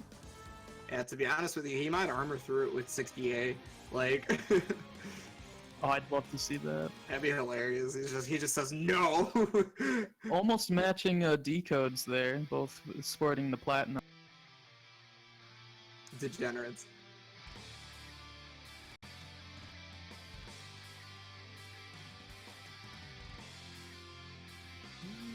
Kagura looking a little questionable right there for sure. Always questionable. Kagura is never not questionable. Letting the intros rock, appreciating the game. Well, I mean, it's also to let it sync. You always let the intros rock. Both the stage and character intros in online. If you don't, you're a problem. You should be like getting rid of. Ooh, wow. Very good B Fafner on that hammer. Yeah, really good reactions right there from Haru. Pretty much showing the mark of a Kagura player, and another great reaction. So yeah, for those of you who don't know, the Pogo actually is projectile invulnerable, so that's why he went through it, but for whatever reason, Haru was pretty much expecting it, and he immediately B-Factor through. Almost 4K right there. Gonna set up the fireball. Wyvern. Oh, he gets caught low, that's gonna Skater kill. boy. I said, see you later, boy. Kind of a quick match there, but that can definitely be Kagura as soon as he gets momentum. It can go by very, very fast. Yeah, he tried to projectile invul through it, and again, getting hit by the surfboard. Just a little too slow. I wonder if maybe he's trying to like fuzzy jump out, but he's not going back to down back. That's one of the most common moves in a Kagura guard string, in my opinion, is surfboard. So like I just maybe because I get to play against Ruka, I'm ready for it, but not everybody. Gunflame super, gonna finish it off. Fast. Yeah, one of the fastest supers in the game.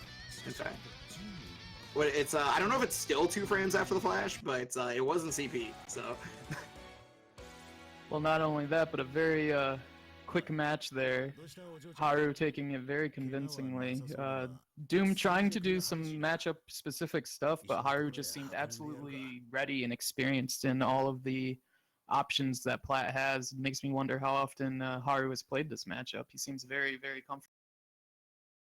Yeah, and on the other side, it looks like Doom's not as comfortable because one of the things that he was like trying to do was in normal matchups for Platinum, using the pogo stick to get around,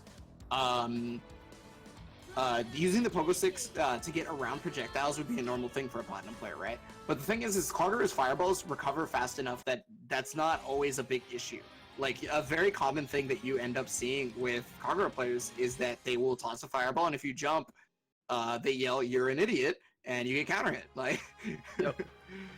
So I mean, it's kind called of the guile of Blaze Blue for a reason. Flash or Sonic Boom in the flash kick.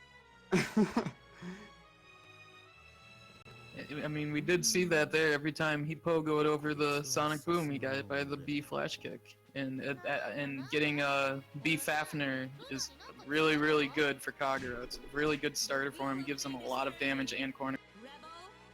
Doom maybe has to play a little more patient.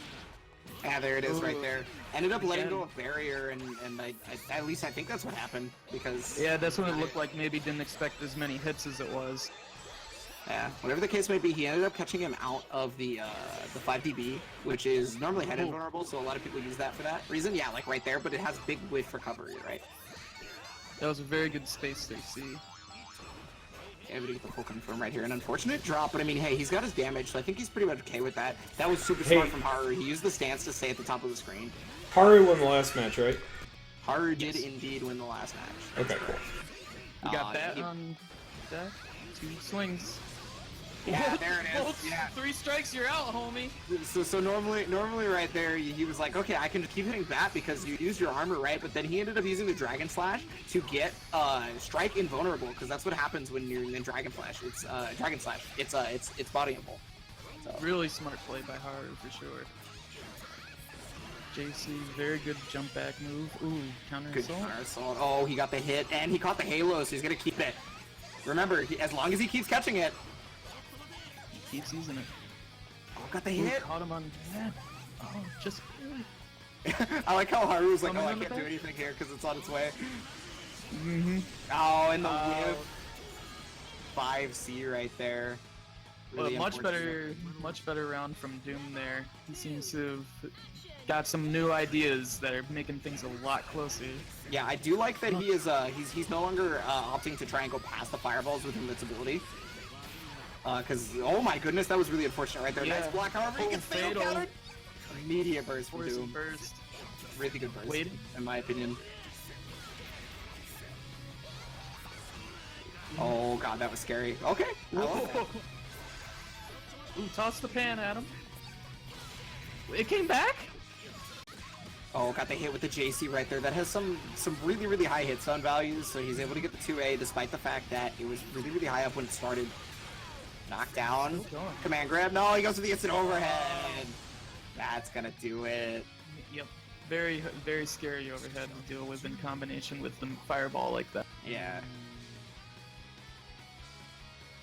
So Haru gonna be moving on right there. So one thing that ended up happening right there that I do want to mention that a lot of people I've noticed don't really know about is if you have a move in the air that hits on both sides of you, and you know a Kagura player is going to go towards the Dragon Slash mix-up, either Dragon Slash or Shadow Dragon Slash, the one that's like strike invulnerable and could cross up if he does the Shadow thing, you can always neutral jump. There is a big enough of a gap in between whatever move into Dragon Slash, and you can neutral jump, and then you can do your move that hits on both sides, and you will punish both options there. Neutral jump is always the option versus that. You should never want to guess unless he puts you in a situation where he forces you into falling into the Dragon Slash, in which case you're kind of boned. You can't do anything about that. Yeah. It's a really scary situation. So next we have Tubazo and Aerith. Tubazo, I actually took me into losers.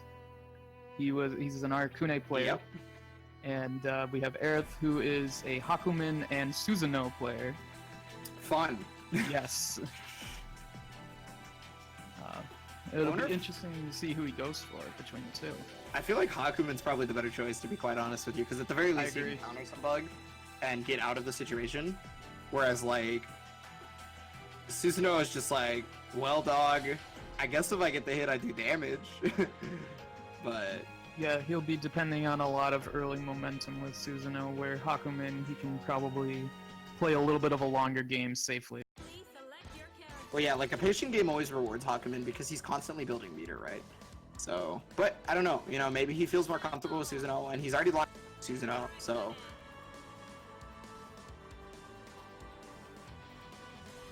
So it's going to definitely come down to how quickly Aerith can kind of get a feel maybe of Tubizo's neutral, how maybe he moves, where he likes to, you know, throw out fog or any of his bugs to get his game going. Mm-hmm. When I played Tubizo, he was very good at adapting how he approached the player. He would change his tactics pretty quickly, and so I'm going to be very interested to see how Aerith deals with it. Yeah, well, you know, for every Arcune player, they have to figure out the most efficient way for them to get cursed on a person basis. So, like, it can be, well, I mean, you could just have that happen, but... Yeah. Oh, the burst misses! Oh, goodness. So yeah, he initially got hit because he thought a cross-up was coming, but it ended up not happening, and then he tried to burst out, and he was too far away. Got hit on the low right there. Cloud comes out. Runs right out. Oh, but gets hit by the overhead. That's another curse. Oh wow, the bug actually ended up missing, and so does the counter stall. Yeah. Gotta watch the mix-up right there. Got hit cross up the guard break, but I guess he wasn't barriering. Yeah, he might have gotten crossed up. Tubizo being really when he's got curse too. He's letting Aerith kind of just use his resources and then punishing him after he does something. He's using kind of Aerith's fear of it. I just watched the replay. He definitely did not get crossed up on that barrier. Like he just raw got guard break. Yeah, again right there. That time though, that was a mix-up, so he probably tried to block the other way with the barrier because you do have to actually pick the sign properly when you do barrier. But yeah, forcing the burst out, Aerith is gonna have to find his way through this right now, right here with the 5 anti-air. Excellent recognition right there from Tubizo on the first IAD at him. Ready completely. And it was such a deep one too. Susanoo was practically inside of Arakune's mouth when he got anti-aired. Yeah, 5C is really slow on startup, so. But not the head invulnerability, I feel like. Well, I mean, the head invulnerability is not like super fast, but at the same time, it's not as slow as the actual active frames of the attack. Yeah, and it was, regardless, it was long enough to hit Aerith there and give Tubizo the round, or the match. So we'll see if Aerith maybe decides that Susanoo isn't the wave. It seemed very difficult. He just wasn't able to get any sort of steadiness to himself. He's just getting opened up a lot, and hopefully with Hakumen he'll be able to do something. Yeah, hopefully. One of the things though that I would really like to point out was from the previous match, I am not sure if he knows that guard break bug needs to be barriered. Like, he did hit get by a lot. I don't think one was barriered. I think he got guard broken every time. So I don't know if that's because they thought it was going to be a teleport mix-up, which is totally fair. But I just can't tell just yet. Is all I'm saying. Yeah, it's hard to say. Aerith has a good amount of experience online. I would say he would know, but if he didn't do it, he didn't do it.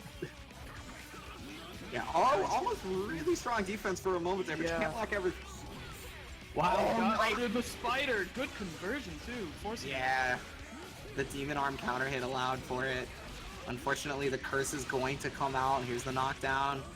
Okay, blue beat, but he's able to get away. Okay, he's barriering. Yeah, he was looking for the guard break bug that time, I think. Counter assault, that was great timing. Just gotta watch for it. There's the guard break bug. He got counter hit that time, so I wonder to buffer the Yukikaze. Oh, that drop is gonna hurt. Yeah, this is it's gonna curse in fact. Cross up going everywhere. And so he got hit on the first cross up. Okay, here we go. Side swap. Okay, nice delay attack. Yeah, but he got crossed up again, and that's gonna be that round right there. Really unfortunate there. Tubizo, however, taking that all the way to the bank as he currently runs on set point here in round 3 winners. Tubizo kind of letting his bugs do the work while he just flies all over the place, just making Aerith block the rock. Yeah, I mean, that's always been kind of a staple for Arcune, right? That, like, he's trying to goad you into touch bugs so that, you know, he can just get his curse and he can run his game plan. Another guard break right there. Again, no barrier on that one. Party bug. Oh, wow. Oh, man, I wish he was still the party bug. Man, I remember those days. Ooh, 3C counter hit. This is a good start. Yeah. Able to get the full conversion right there, but the problem is he's running out of Magatama, right? So he's really got to make something happen, but the problem is Tubizo got away, okay? Full conversion. Always catching him no-teching right there. I wonder if maybe, another counter. Yeah, he overdrive, is he gonna be able to block? No, super unfortunate right there. Wow. Was that 4 or 5 Cs or only 3? I can't. Because he did 2 or 3 in a row on the first 3C, and then he just went back to it. Like, he stuck to his guns. Overhead again. It's gonna be another curse. Oh yeah, he dropped it. Oh, but then gets. Okay. This is So the really setup scary. afterwards, important. Okay, side swap, and then yeah, he got guard broken on the other side. Remember, you have to re-input the correct side for barrier, even if it's a true block string. Oh, trying to counter right there. Nice delay from Tubizo too. That was maybe the first counter, the second counter. It was the second counter because earlier he'd gotten air counters, but Tubizo gonna run away with that. 2-0. Very, very good play from Tubizo right there. Forcing Aerith to use a lot of Magatama to just try and chase him down, which forced him to give up a lot of damage when he could get his hands on him, even when he. Yeah, there was several times where Aerith was just out of Magatama. So very, very smart game plan right there to make him want to use so much of it. Yeah, so looks like we have Henjin coming back. He's in the room. I see him. He's just waiting and ready to kill again. So it's gonna be Henjin and Zack too. Just in case people didn't know. Okay. This is a good one. I'm excited about this one right here. I don't know about y'all, but we got the King of England versus the Wicked Witch of the West, as you so succinctly put it. Yeah. Both of these are kind of witches in my opinion, though. I'm not gonna lie. I don't see what the as problem Makoto, is. I don't like either of them. They're both really hard, man. Dude, I play Azrael. Yeah, we got that similar struggle. I mean, at least I can bury it. Well, we can. I mean, I can eat Kunzite and the staff, and that's it. Like, that's all I can do. those are my choices. Yeah. Yo, fucking buff Azrael. Get him back to where he was. Yeah, let's bring back CS2 Makoto while we're at. Nah. Nah.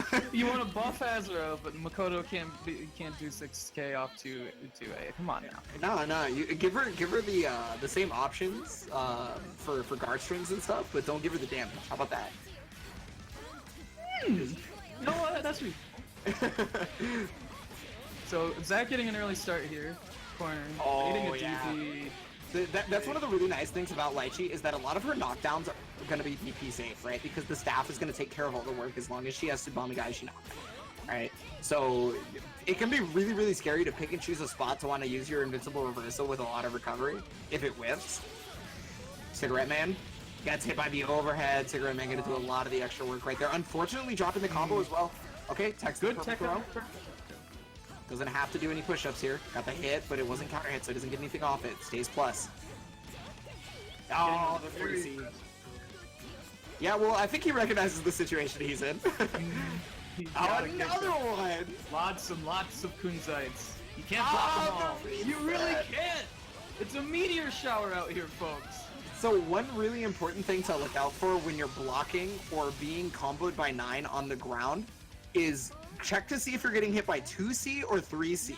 They have the same animation, but 3C will prop you up, whereas 2C will not. If they do a 2C, then it becomes a 50-50, so you have to watch out for a possibility of Kunzite. You can react to Kunzite, I believe in you. Maybe not on that play, but for future reference.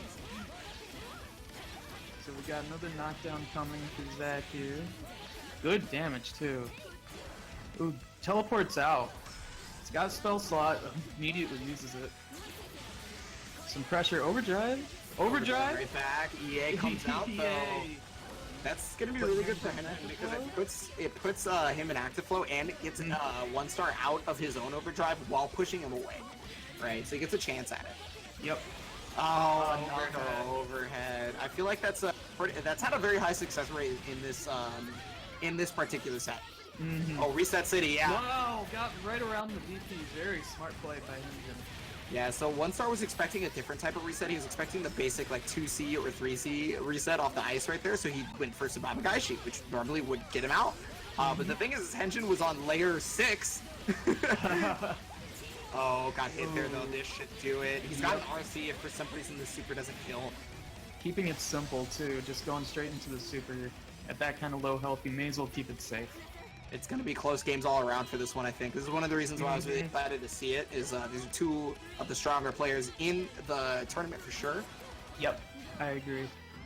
Kunzite is now stocked for Henshin, however. EX1 starts setting up the staff. Going right through. Yeah, projectile frame 1 invulnerability is really, really important versus Lychee. She can just kind of move around and not have to deal with everything.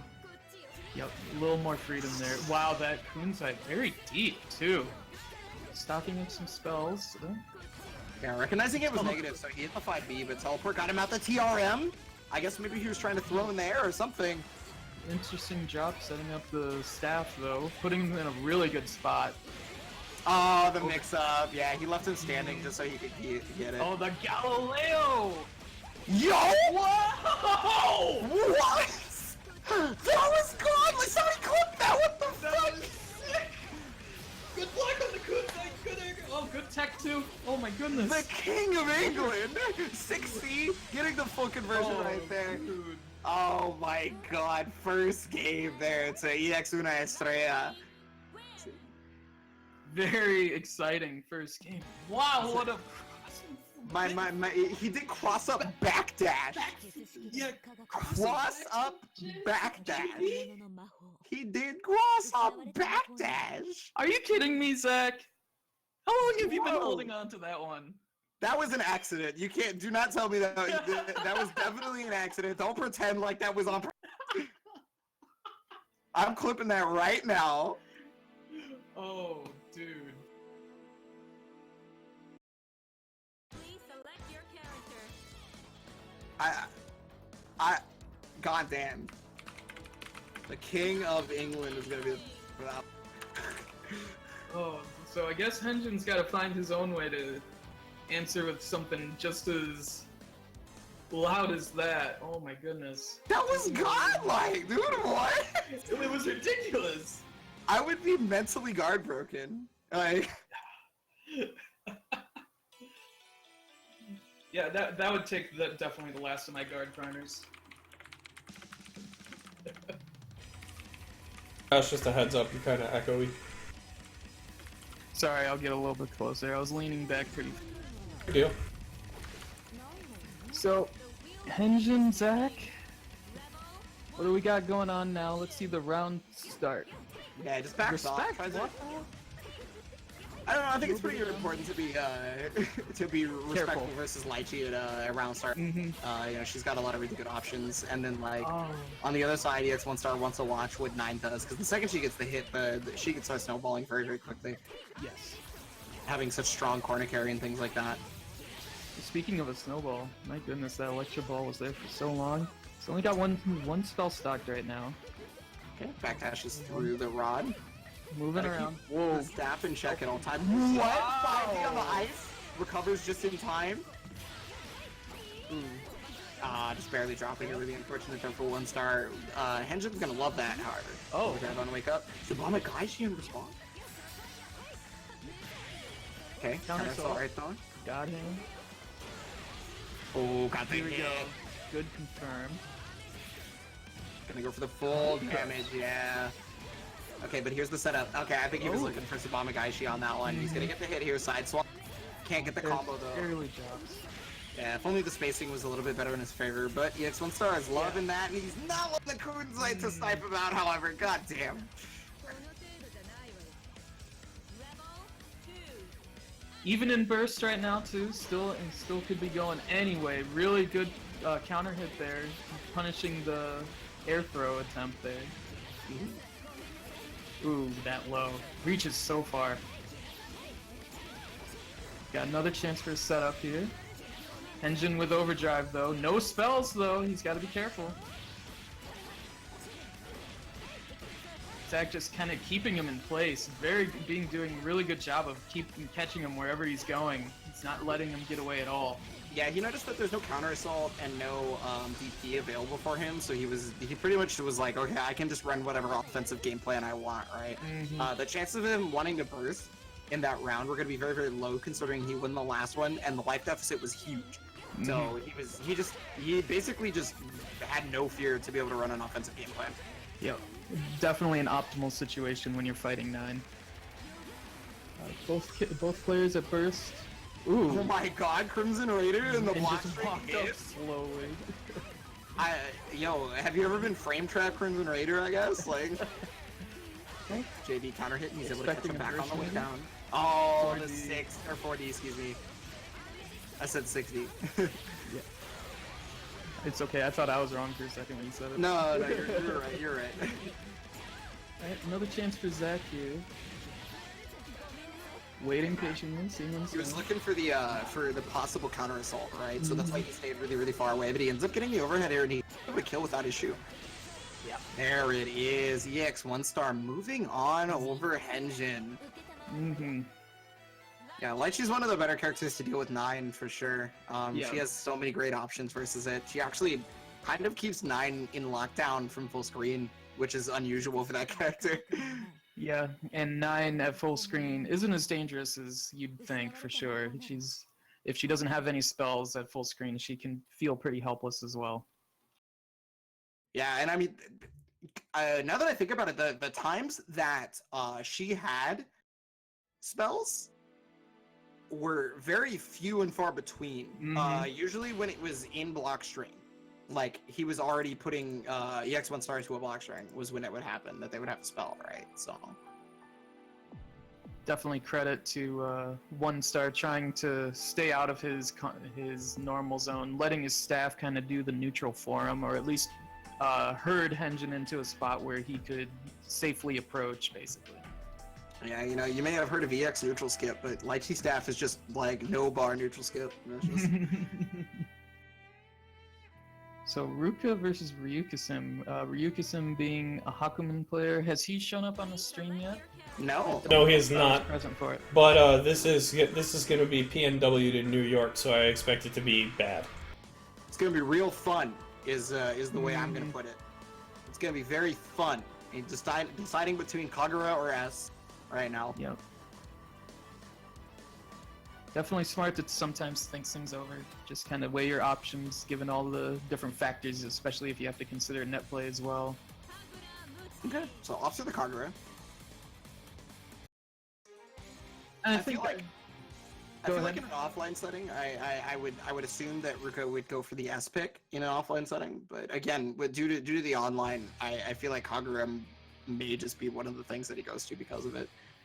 Yeah, I was thinking that really either pick could be good. I think the fact that it's going to be net play Kagura boosts his power to where they'd be pretty much of equal value for different reasons. Kagura having the big damage off some... They both have big Scary damage stuff. off scary stuff, to be Yeah. honest with you. Yeah, really. Obviously, the difference being that Hakumen kind of needs the Magatama setup. Ooh. Just immediately goes for the knockdown. Oh my... Fatal. Yeah, it's not going to be the biggest damage that Hakumen can output, but, you know... It's still good damage, 4K, but you got the No, side absolutely. swap. Yeah, the only problem was he lost all that Magatama, so he really couldn't make it much happen, and then he ends up getting Shadow Dragon Slash. So, oh my goodness. Gets hit by the fireball, and then he's like, no, I'm countering. Look at these confirms. Oh, drops it. Yeah, he was looking for the counter again right there. Or the 2C. Really trying to keep the pace and spacing there. Overdrive. Ooh, Oh, 2C counter doing hit, so that's much work. Immediate death, immediate death. So one of the things that I'm gonna point out here is played against Spark many a time for the Hakama matchup, but the thing is not a lot of people play like Spark. So I wonder if like we're seeing him try to play against Spark, where he's expecting certain things, and then they don't happen. He jumps to command grab. Using Megatama. Both players kind of spacing. Whoa! Wow, he wyverned through it. That was sick. Making a burst happen there. Taking a switch goes for the but then overhead gets right hit by the after. overhead. Yeah, Jumps. it can be really not too off the attack because he can immediately stance cancel into another move afterwards, and it becomes a mix up because he can do surfboard, which is low, or he can do overhead at the high. Good hit on the overhead. It's gonna do a lot of damage. Oh, but he drops. Nah, he couldn't really do anything other than that J, because he had no Magatama left. So he was gonna live no matter what. However, one round apiece right now. Oh, Yeah, wow, Nikes. just running like into overhead, and then he Nikes. just packs up. Yeah, I guess maybe he was expecting a Fafner from. Oh, got the hit right there. Then the low mix up. Good. Air throw reset.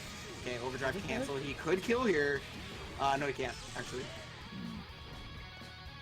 Backing up, getting a little more meter, then going in. Oh wow, nice block on the Tsubaki. Yes, very good block. Gets hit by the 3C, but he backs up again. But he drops it. He was trying to make sure that he got the side switch, but unfortunately he didn't actually side switch with stance because he probably did it too early, so Hakumen was still on the same side. UFAF, Admos. Lots of damage. Oh yeah, you can't get Yanagi.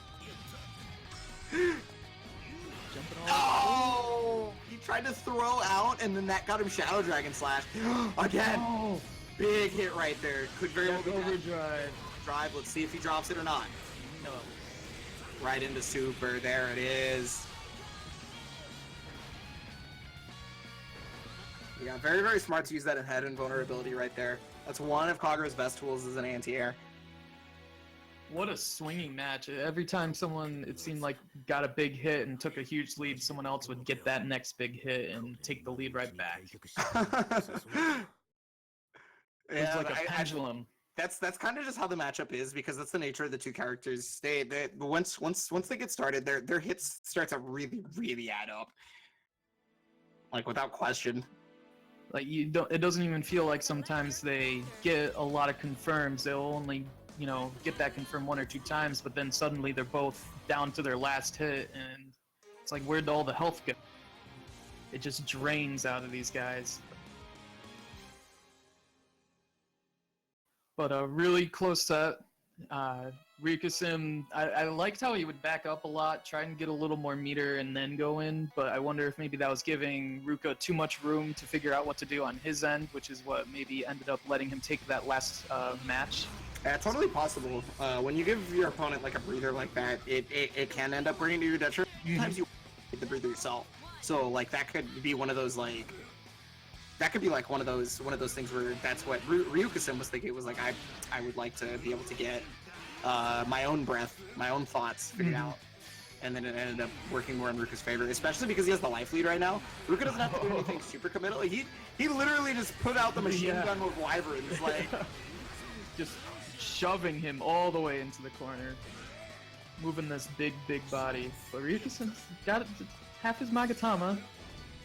He's being very careful about how he uses it. Seems like he really wants to try and explode on him like this.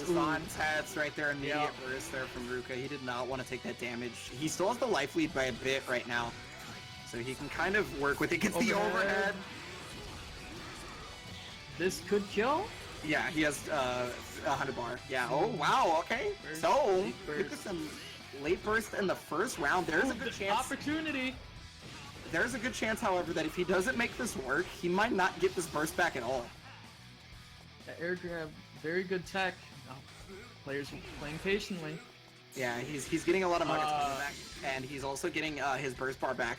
It's passively going to gain, right? So I think he's trying to play the long con. Because now he has a way better chance of getting his burst back this round. I'm not sure because what it's he's at looking 30%. for with that full screen super though. Probably to press Wyvern or something like that, maybe. Oh wow, just okay. Good JD. It doesn't follow up with it. Very interesting. Oh, got the overhead and almost cobbled off. It really 5C. Backing up off the low. Lots of respect from Ryuka-sim. He's definitely anticipating Ruka to do something off a lot of these like missed or whiffed moves, but now he's being a lot more aggressive right now. Yeah, I think that's gonna make or break his decisions right now. Is the aggression, because he's letting Ruka get away with quite a bit prior to this. Mm-hmm. Oh yeah, Oh, wow. going under the 4C right there. Really great for Ruka on that, but he still has not a lot of life to work with. Oh, he stayed on the same time. So every time prior to this, he's gone to Shadow Dragon, right? So this time he kept the regular dragon. He's gonna get the knockdown right here. Yanagi comes Good out, but yeah, that is patience. a blockable counter. Yep, just sitting full screen, taking time to get some of that Magatama and overdrive. Hopefully this won't hurt him. Oh, my boy! God. See overdrive cancel, free kill. Yeah, no, he hasn't gone for the Astral yet. I think he's just getting what's gonna be easy to input. Yeah, absolutely. The down up charge. Do what works. Or is that an up down? That's an up down charge, isn't it? Sorry. I'm not familiar. I with forget. Kagura It's been a 2X. while. It's been a while. But really good. Again, very swingy match. Definitely lots of explosions going on. Characters have dynamite in their fists. Bro, if you got a sword that big, you're gonna swing it too. Like shit. Mm-hmm. All right, so we've got 4 matches to finish in losers, but in the meantime, we're gonna do winners through finals, and then we'll do losers through finals, and then we'll do grands. So, Aerith, Arc, Doomhammer, Dagda, Ruxin, DGF, Henjin, Kappa. Make sure you guys get your matches done as soon as possible. In the meantime, we are going to run Jukebox Haru versus Tubazo. Alright. So Kagura versus Arakune. Oh boy. Yeah, that's gonna be a really difficult matchup, isn't it? It's Kagura does his best, alright? he tries, He does his best. Kagura tries his best. But you know, on the other hand, you gotta remember that Arakune's defensive options are not exactly the greatest. So it's not to say that like Haru can't knock him down and then just laugh at his face in certain situations. There's the guard point that Arakune has that he can use to push people off. How does that interact with the armor that Kagura has on? I believe it's 60A? It depends on the timing. It depends on the timing. Okay. Because like if 60A hits first, where it hits the armors that Arakune's armor, then Arakune would be fine, right? Whereas like if Arakune did it first and then 60A armor hit, blocked it with its own armor, then Kagura would win. Like it's really just a timing factor. Wow. So we got Raspberry Kool-Aid versus Undead Kagura. Raspberry Kool-Aid? Blue I don't know, raspberry. man. Okay, I was going like, am I Blue colorblind? Am I? Well, blueberry. There is a Wow, that was raspberry. high-hitting. There is a raspberry lemonade Kool-Aid that's light blue. It's very good. Bro, I'm black. I only drink purple Kool-Aid. Like, what do you want from me? Speaking of purple, we've got a lot of orbs going on the screen and a really strong confirm from Haru here. Oh my god, oh my god, oh my god! What is that? The young 6B, huh? Like, Boom. Really strong start by Haru there, definitely trying to keep the momentum, getting it early, making sure Aracune doesn't get a chance to curse or play. I didn't know Stomp the Yard had a sequel, bro. Like, where is that shit? Oh yeah, Wyvern at the perfect time, right? Ooh. So basically Wyvern to go through the J2 debug while also being able to catch him on the way down. Because so first it won't get him hit by the J2D, and it'll also either hit or force Tubazo to block. With a command grab.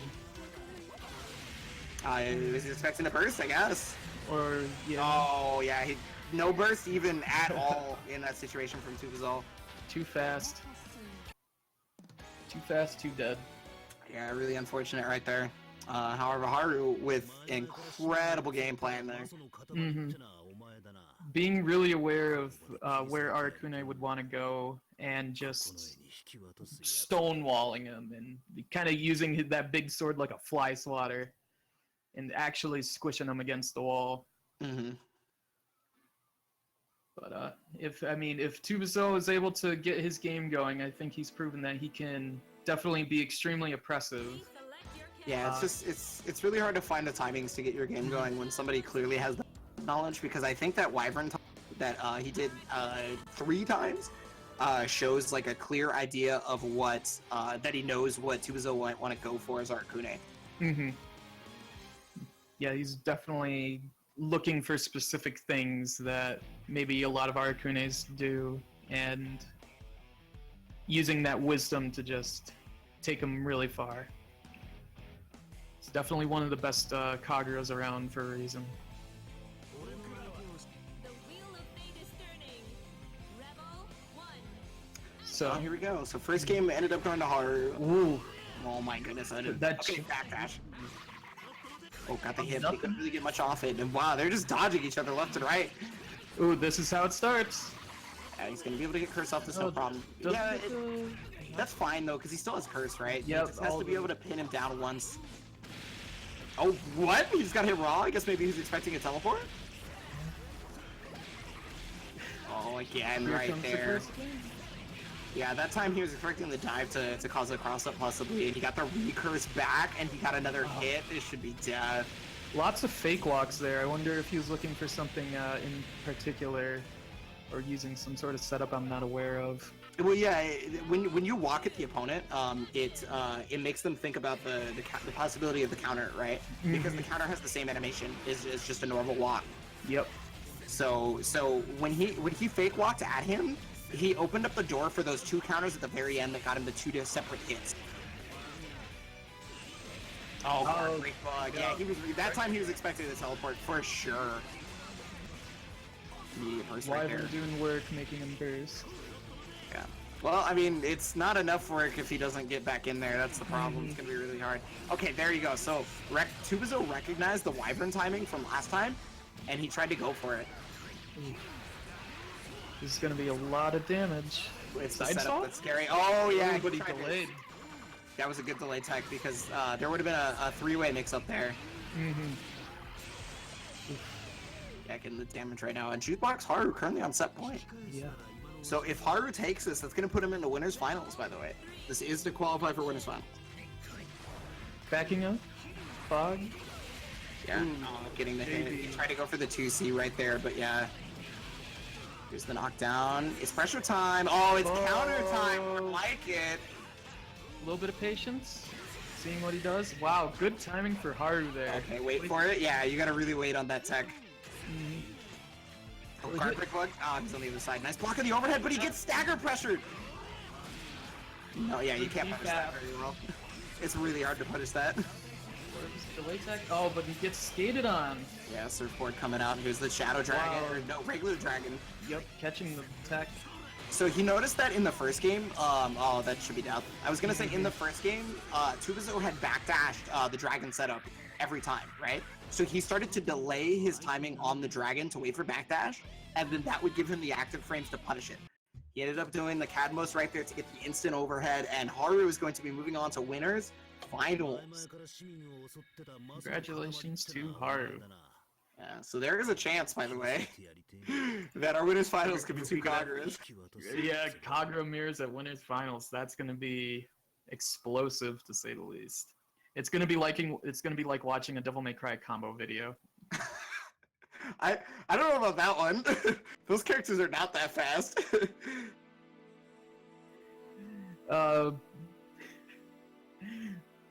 Played by an amateur maybe. Dude, DMC combo videos are mad quick.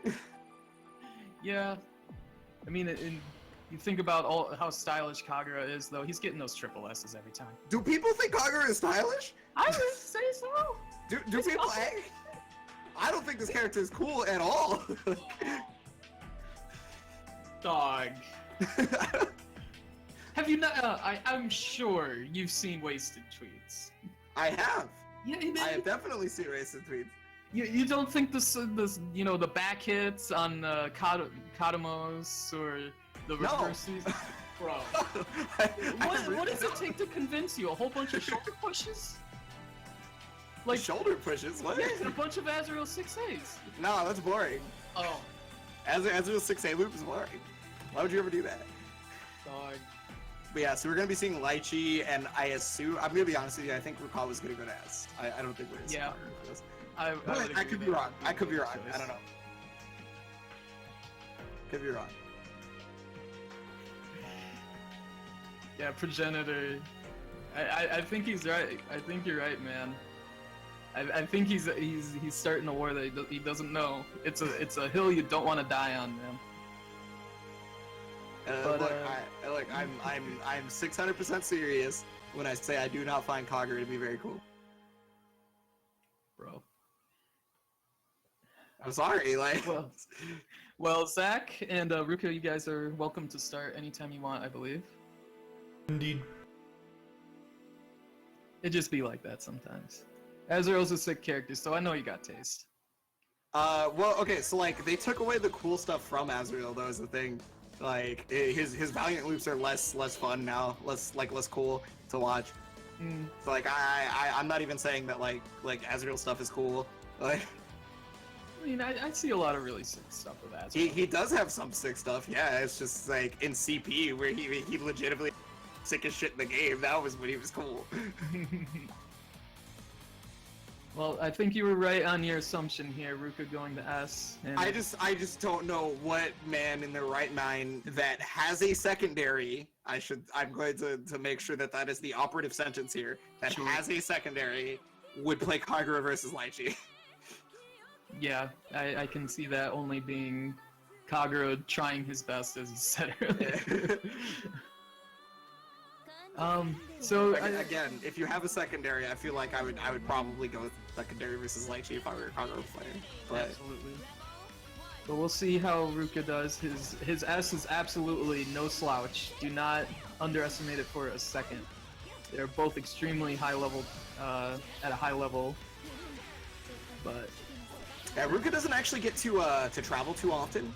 So he definitely does not have that. Like, oh my god, very unfortunate burst right there. I guess he was expecting Zach 1-star to move up further faster, but he didn't. But he gets the Abare 2A, and he's gonna be able to get the setup off the glyph here. Caught the backdash there. lots of JCs and JDs. Oh my goodness. Did you guys Hatsu on Wake Up? The king of England. Overhead, the slowest overhead, and he didn't cancel. No confirm. Is this a cross-country connection again? I don't know where Star moved to. I wouldn't know either. Got the overhead though. Ruka cleaning it up. Low on bursts, but he'll get it back. He'll get it before the match ends at least. Zach at 5. He'll certainly get it sooner rather than later unless he steamrolls here. Getting his pressure started, very possible. Unfortunately, he wasn't able to get the full conversion off of Staffless JC, but he's put the damage on Ruka at this point, right? So that means he can kind of cleanly just run away and force Ruka to do something. So like, now Ruka's trying to test the waters. What are you doing about the fireballs? So I can figure out your pattern. Unfortunately, he didn't figure out the pattern. Zach got a pretty strong answer there. Now he's got to deal with corner Lychee pressure. Yeah, it can be really, really difficult. Like, you can instant block all you want, but that doesn't mean she's not still plus. Yeah, that was really, really good defense. Now we're back to fireballs. Oh my god, that was legitimately the tip of 5C range. Got him by the head. Knockdown. Oh, wow. Okay, that was a smart backdash. He was able to get out of there, got the overhead, but no conversion afterwards. Oh, man. That could have been a lot of damage if he was ready for it, I think. Waiting on the staff. Overhead again. Oh, yeah. He's got burst available to him, but he's not... I don't see him using it unless he, like, gets us where he can overdrive, right? Yeah. Unless it was game winning. Which he could get into that situation. That's not impossible at this point, right Yeah. now. He's chasing down Lychee, looking for the opportunity, trying to He's shoot not some playing fireballs. scared. I do love the way, yeah, that EX1 star was moving around the screen, because he was essentially forcing Ruka to put himself in a bad situation multiple times. Yep. The chase on Lychee is pretty brutal for a lot of characters, even some with who are called the neutral queens. Yeah, even for us, it can Yeah. sometimes be kind of a chore. For every character, if you don't have the life lead, a lot of the time you just kind of lose in that kind of situation. Or at least you lose if your knowledge base is a little bit too low, I should say. Mm-hmm. That was a really good punish after the overhead too. Oh, DP putting Haru back in the corner. Oh, the EA gets blocked. Oh, it was too far away though, but because it hit. EA? Plague, are you there? Oh, nice. So he canceled out the the staff right there. He canceled out the staff jump with the B. Trying to use the fireball to continue doing exactly that. He wants to cancel out the staff as much as possible. Got the hit thanks to the RC. Gonna be able to put him closer to the corner. He just got hit wrong. He tried to jump out. And Super, and that's gonna do it. Yeah, First game. the switch to S definitely paying off. Even if like, I have to say that even if like say like Kagura Lychee is like a 5-5 matchup. Mm-hmm. Even if that was the case, I feel like going to S is just better in that regard, regardless, because she's one of the few characters that can stop staff from happening because her fireballs are just so fast and so large. Yeah, they cover a lot of area. They're a huge area of threat for sure. Okay, just a Negating- heads up, Aerith, Dagda, Ryukasim, Henjin, don't play your matches. You guys are in top 8, so you'll be up after we're done up here. Welcome On to the top 8, stream. folks. Oh, hi there, top 8. Hello. Yeah. So, what kind of adjustments do you think Zach needs to make in order to take this? It's a matter of dealing with the fireballs, right? Because the fireballs were negating the staff, right? The staff call, because like he would call the staff, and the fireball would then hit the staff, and he would have a second fireball on deck, and so it would negate one fireball, sure, but the second fireball would then give him pressure. Right. Or in another situation, he would recognize that staff call was directly in his face, but there was no guard stun, so he would press a button to make Lychee block. And if the staff doesn't come out, it stops being active after you've forced her to block. So those are the two things that I think One Star's gonna have to look out for is the reaction from Ruka to recognize the position that he needs to be in to stop staff from happening, whether it be up close or from full range. Wow, the overdrive, but canceled. Really smart cancel by Zach. Wow. Yeah. All to Anti-air. see, however, Very it's a good. knockdown situation. He doesn't go for fireball Oki. I find to be interesting. Normally that's one of S's better Oki situations, but the air DP and the DP right back at you. Storm guys. Oh, Gets got the caught hit. on the back hit. Yeah, I think he was trying to jump. Whatever the case may be, however, Blue Beat is going to be effectual as long as he gets into the corner. Doesn't matter if it's a Blue Beat as long as you get your knockdown. Yeah. You take those for sure, especially in that play. PC Oh catch. my, that was great. That's gonna be painful. And another good setup for Zach. Good play. It's gracious. Yeah. Oh, I think he caught him jumping again. Possibly, I'm not too sure. Oh, got that overhead one more time. He's had a Yeah. success rate on that overhead here.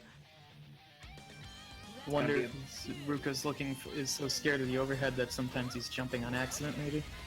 Ooh, that counted. Well, I mean, fuzzy jumping in this game is incredibly strong.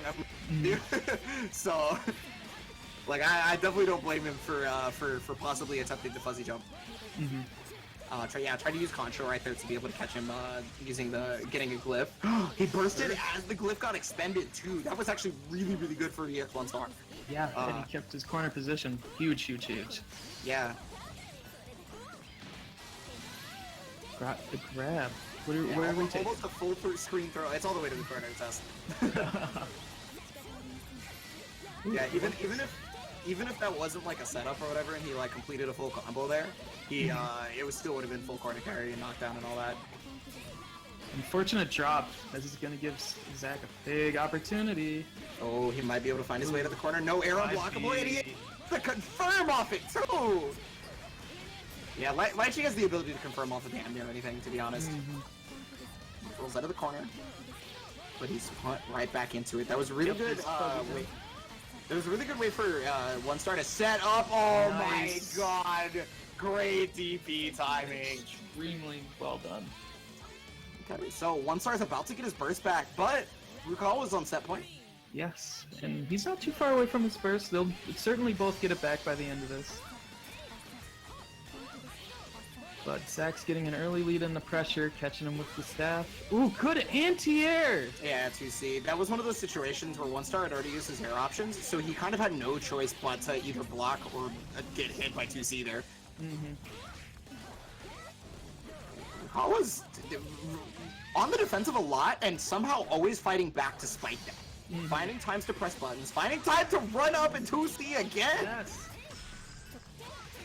It's really adjusting to the air approach that Zach has been doing. Oh, but getting hit by... Yeah, he got him jumping, for sure. Big Red Man taking a little bit of damage on him there, and that's going to put One Star in last. This is where One Star shined in that last game, right? Was when he was just running away. Oh my goodness. Zach is very well known to... Caught the counter assault with the J2D. Yeah, to outpatient people. He very much enjoys taking the life lead and running with it, quite literally. It's one of Lychee's strongest suits. It's incredibly difficult for somebody to stop her from doing that. Especially if the Lychee player is privy to their habits. Like it can be really annoying to catch her. I gave Rukawa the win prematurely. Wow. I went to switch Zach's score, and I accidentally gave Rukawa an extra point. Wow, the bias! The absolute audacity from Euchre FGC. I can't believe it. The FGC Illuminati at it again. This is that American bias versus the working class England players, alright? Goodness gracious. We're tossing this man over the side like the T. I can't believe we have to come out here and eviscerate the Tariot, take Oh my away god. the rich people, and help out the working class English players. This is Dangerous ridiculous. rise This is an up. outrage. Third game coming in. Coming in. Yep. See, Ruka's starting off with some fireballs. Yeah, I think he started to go back to the game plan that was helping him out the most, right? Was negating that staff with the fireballs. Just passed them, got past it. He hasn't used the double, like the stacked one a lot that much, so I think the one there that did catch Zach definitely caught him by surprise. He's using a little bit of an offbeat with how he does his fireballs. Yeah, that's one of the most important things to do with us, in my opinion, is do exactly what you're saying. Because when you use the different types of fireballs, there is so many variable timings that she can create, right? So it's like One Star's like, what am I doing? How do I approach this right now? That's like what it feels like. But because he's only taking like little tacked on damage here and there, he can change the tide of battle very quickly as long as he finds a hit. Oh, couldn't quite convert it. He was looking for the burst right there off the 5A, I think, because we saw an immediate jump barrier. Yeah. One Star's also he's over half his through his barrier gauge. Only 30 seconds left. Use resources. Yeah, so Babakaishi gets blocked, but no punish right there. He had burst available. Ooh, That comes out. So he's not going to get active flow because of the fact that he already got it earlier. This is a really good opportunity for Zach. He's going to set up Cigarette Man. Oh, that allowed him to tech roll out of the corner. Yes. Super good awareness right there from Ruka. Oh, but the hit! Oh. And that's going to do it! See, we mentioned it a second ago how because it was only chip damage here or there, or little tacked on damage from a stray fireball here or there that wasn't really putting One Star in a bad position. So what it would do is the second One Star was able to get in, he could completely match that damage pound for pound with just a regular like hit. It's definitely trying to play with the clock more, but unfortunately One Star was able to get that momentum and keep it hard. And now here we are again. Wow, great anti-air. Lots of really familiar situations with these anti-airs, getting him out of the corner. And he jumps out of the overhead as well. That, and now he can start running away with this if he so chooses, but he gets countered by the overhead. Full conversion. Got it. So the setup here is glyph based. But is it going to be overhead this time? No, he just counter sells. He doesn't want to deal with it. Both players with first. Yep, there we go. Doesn't go for the hit. Oh no, but that's going to make it really hard for him to deal. Stab. Wow. He's going to run up on him. The double backdash comes out. He still has overdrive going. He got the hit. Both Stab players comes with out. active flow. They're both going to get their burst back here. It's... Oh, JB. But on the way bound, JB! Unfortunately, drops the combo. He gets the hit right here. He's going to... Is he gonna get burst back on the... Oh my god, drops the combo again and 100 meter. He gets hit by the overhead and it's gonna fall to the King of England himself. That also puts Zach in winners finals as well. Yes, the X1 Star is going to be moving on to winners finals. Congratulations.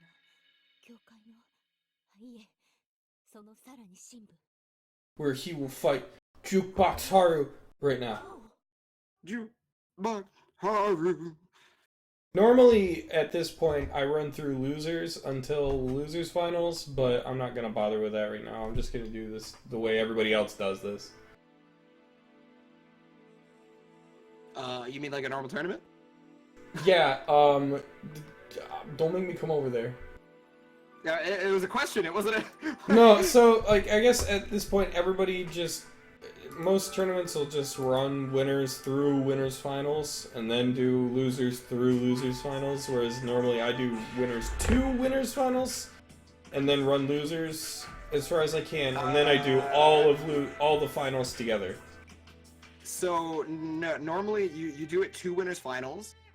Most tournaments do it 2 winners finals, and then they get themselves 3 losers, 2 winners semis, and then they do winners finals, and then they do losers finals, and then grand final. Oh. That's what most tournaments do. Why the hell were people giving me so much shit for doing it that way, then whatever. I don't care anymore. I already called Zach and Haru, we're doing it. Okay. Alright, let's do it. I believe those guys are ready then. Anytime you guys are, we can play. I mean, they're already in the room, I guess. And then Zach turned into Earth. Jesus Christ. What the hell is going on? Alright, you know what? Screw it. Oh, no. Screw it, we'll do losers. I don't care. Okay. Zach's being Zach. Alright, Okay. so who do we need in the room, Euchre? Dagda. Yeah, so Zach is essentially saying to do it the way that I described. Yeah. That's basically it. Oh. Yeah. Listen, Zach, I'm in fucking streamer mode. I can't It's okay, read. Euchre. I can't read. It's okay. I can't read. I'm blind. That's why I wear glasses. Alright, we were just gonna keep going with who we got. So we got Earth and Dagda. I don't know, We man. saw them again. Or I no, remember I'm thinking- people giving me a lot of shit for running it that way, and then I was like, okay, whatever, I'll do it the normal way then, because apparently this is not, the way I do it is not the normal way, so I was like, I'll just do it this way. Alright, well, we got Dagda, who's the guy who eliminated me out of the tournament, versus Aerith. Aerith is also a Susanoo player, so I'm hoping his knowledge with the character is going to really come into play here. Susanoo versus Hakumen is always kind of an interesting matchup to me. They both feel like they have a lot of well, I shouldn't say a lot, but some similarities in how they play. I would say one is much more offense oriented while the other is more willing to play patiently, but I feel like they can explode with similar ability, I guess. Hakumen definitely gets much more reward from playing like a defensive person a lot of the time. You know, obviously given the Magatama gain from not only passive but like instant blocking and whatnot. So Lots of pressure here. I mean, they're really Aerith really using his Magatama to keep pressure. Not really willing to give Dagda the chance to get any more seals than he has. and just kind of keeping up the pressure. Okay, there's the 5B right there, and because he had Grand Viper, get Wait. another seal going. He has DP now.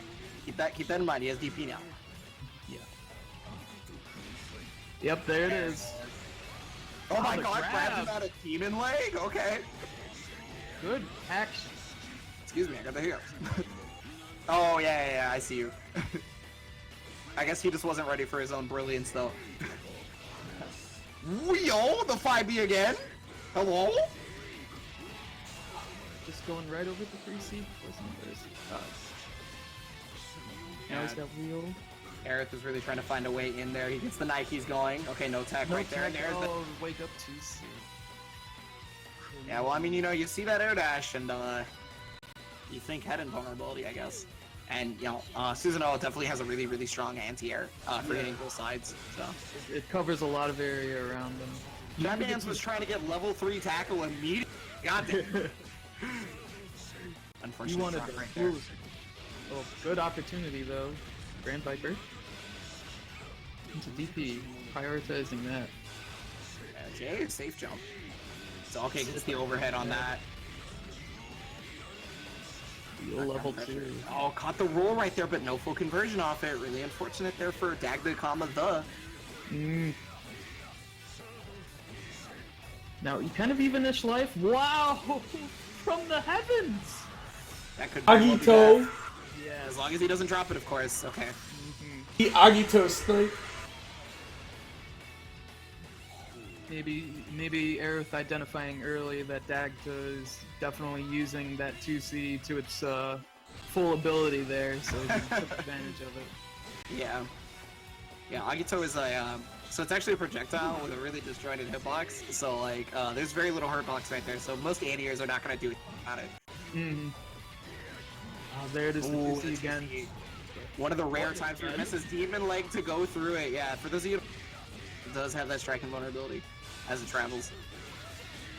Ooh, 3C, I wonder if he was trying to go under one of the air buttons. Nice, he got the crouch confirm. Oh, Nikes? One more? No Oh, tag? no. Yeah, he's gonna take that all the way to the bank, too. Nikes? Okay, Nikes gets blocked. Good air tag. Oh, but really good awareness on the situation with the JC into the uppercut there. Yeah, most people gotta watch out for certain characters after throw attacks because they're mostly plus if you think about it on throw attacks. it's you know, Jin, Izioi, Hakumen, that kind of deal, because they just have a button that hits in that area. Yeah, so it was very good awareness by Aerith there, and taking full advantage of it for him to clutch out the round there. I'd just like to apologize again to anybody who's got any gripes with the video quality. I don't have a capture card. I have to use the PlayStation Remote Play, PS4 Remote Play. And it's not the best. Unfortunately, I haven't been watching the stream, so I don't know if it was bad or not. It's hella convenient though because it just gets a little choppy sometimes. Sometimes there's a little bit of artifacting. Mostly it's fine, but I know it can be frustrating to some people. But it's really convenient. Yeah, understandable. It's really convenient because unlike the native streaming for PS4, I can actually do layout stuff with the PS4 Remote Play. I'm just so incredibly surprised that at this like super roundabout way to make a stream happen. it's like goddamn, dude, you're having like. I'm poor. Well, getting back into it, we got Who is providing the pop bonus then? What? the what?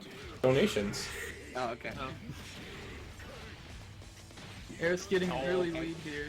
Nice throw. Full conversion. Okay, nice block on the overhead there. Delayed air dash. Nike's getting blocked. Okay, 2C pick up right there. So he's gonna get God Press available to him now. Regular throw. What's he going for now? Sword? Yes. Trying to get the no tech. Oh, God, and the press. He hit me with that a few times. Wow, he missed the 2A link afterwards. So normally, press situation would be like RC, and then you would get the best finish you want. But you know, sometimes you can 2A link. He did really good awareness on that and did get a air grab, but now we have Oh, a goodness. situation where Oh, good. Oh, okay, JV hits it. yeah.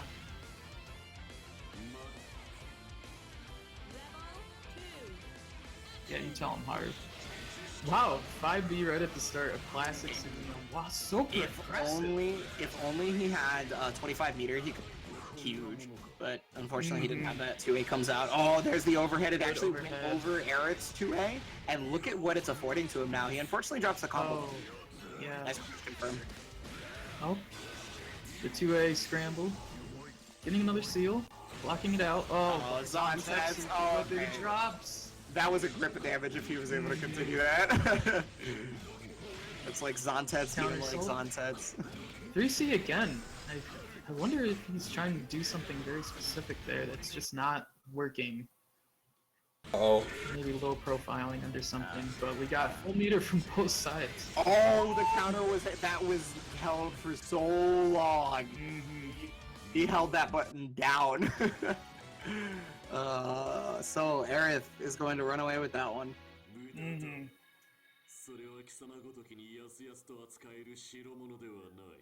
So that was 2-0.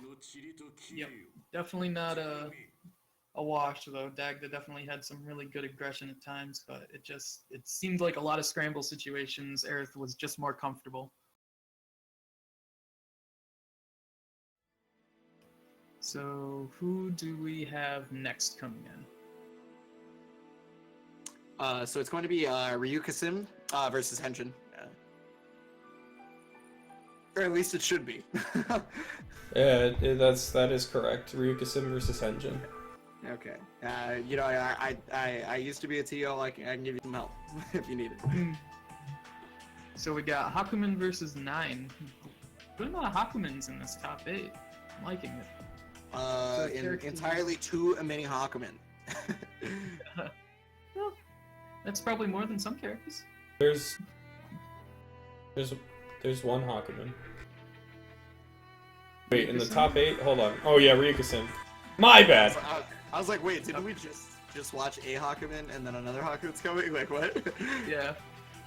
It's alright though. So as soon as Henjin comes in, we'll have Hakumen versus 9. I know Henjin does play some other characters, but 9 is definitely his first choice, and I can't imagine that changing for a Hakumen. Doubt 9 has any more difficulties with Hakumen than she would with some other characters.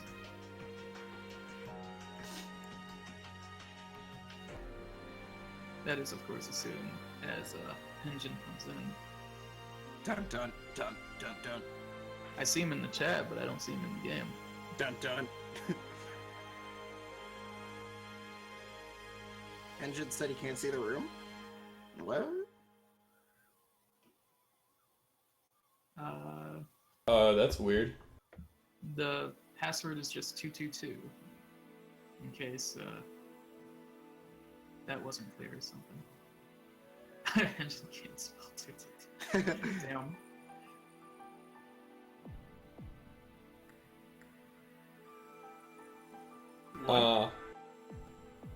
Ryukasim, leave the room, and then when Henjin comes in, come back in.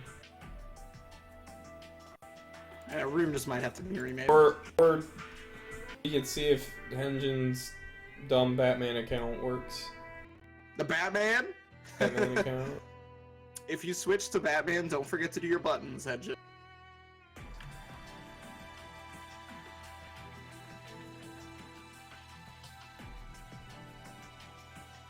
So what, does he play like Mortal Kombat on the Batman account? Yeah, I've never even heard of this, actually. I'm not sure what the lore is of this.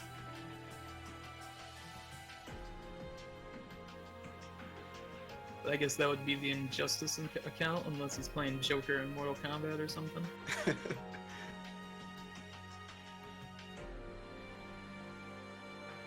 Speaking of, I hear Sonic really likes Joker, so I'm expecting to Oh, he played him in see him be rocking.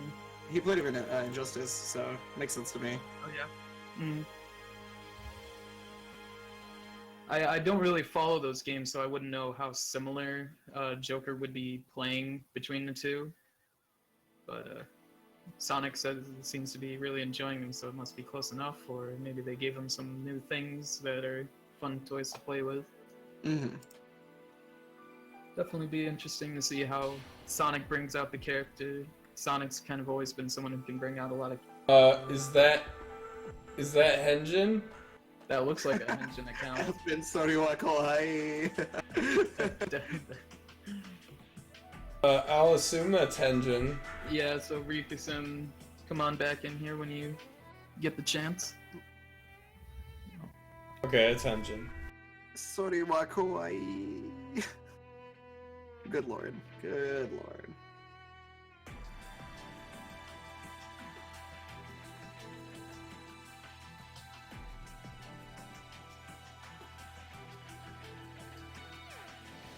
So, thinking about these two when they were on stream, I can Oh, see yeah. it being pretty difficult for both players. Both players have a lot of really impressive tech with their characters and a lot of knowledge. I know Ryuka-sim and Henjin both are lobby, they frequent the world lobby on NetPlay, so they're both. They're lobby enthusiasts. Yes, that's a great way to put it.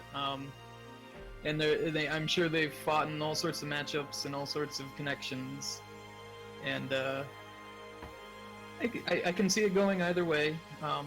I think they're both pretty strong players, and I guess as far as the matchup in particular, dog. Now Ryuka-sim is having issues. Are you kidding me? I think we should just remake the room. Yeah. Okay. Remake the room. Here, I'll grab my stick. Ugh.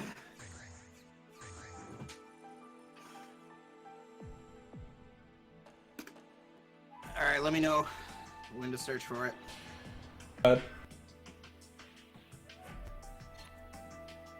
Would somebody else hosting it also potentially help? Could, but Oh, yeah, I let's guess that's see. true. Let's see if Hosting this them. fixes it first. It might be an Okay. issue of them having NAT type problems with each other because this is a thing that just Yeah. happens. But let's wait and see first.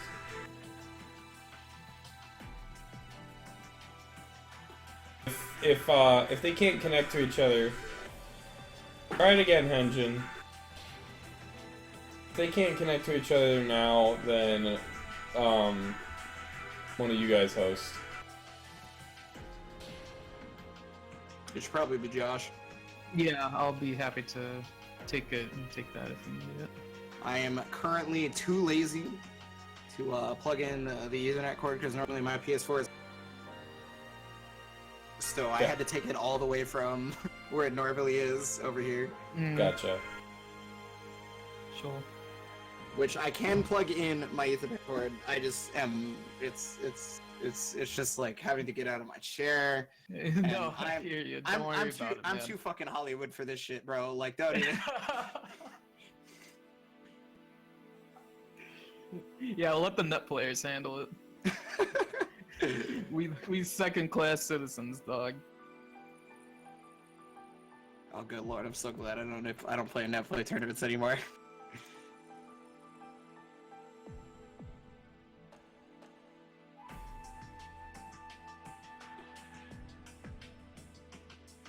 We got people resetting PS4s, changing accounts. If you got to, maybe even restart routers. I don't know. The net play struggle goes on. Yeah, this is the fun part about Netplay tournaments. We got so far too. We almost made it to the end without something like this. There was actually no problems up until right now. Yeah. Everybody's connection seemed great, or at least fine. I would not say the word great personally, but you know. We'll go with fine. I mean, you'd also say Kagura ain't stylish, but hey, you do you, bud. can't believe, yeah, Aniclash is dying right before our very eyes. Right? It's not. It's not. It's not dying. It's fine. Shit It's happens. fine. Yeah, it's no big deal. Dude, I can't believe Resident Evil is real. Damn, dude.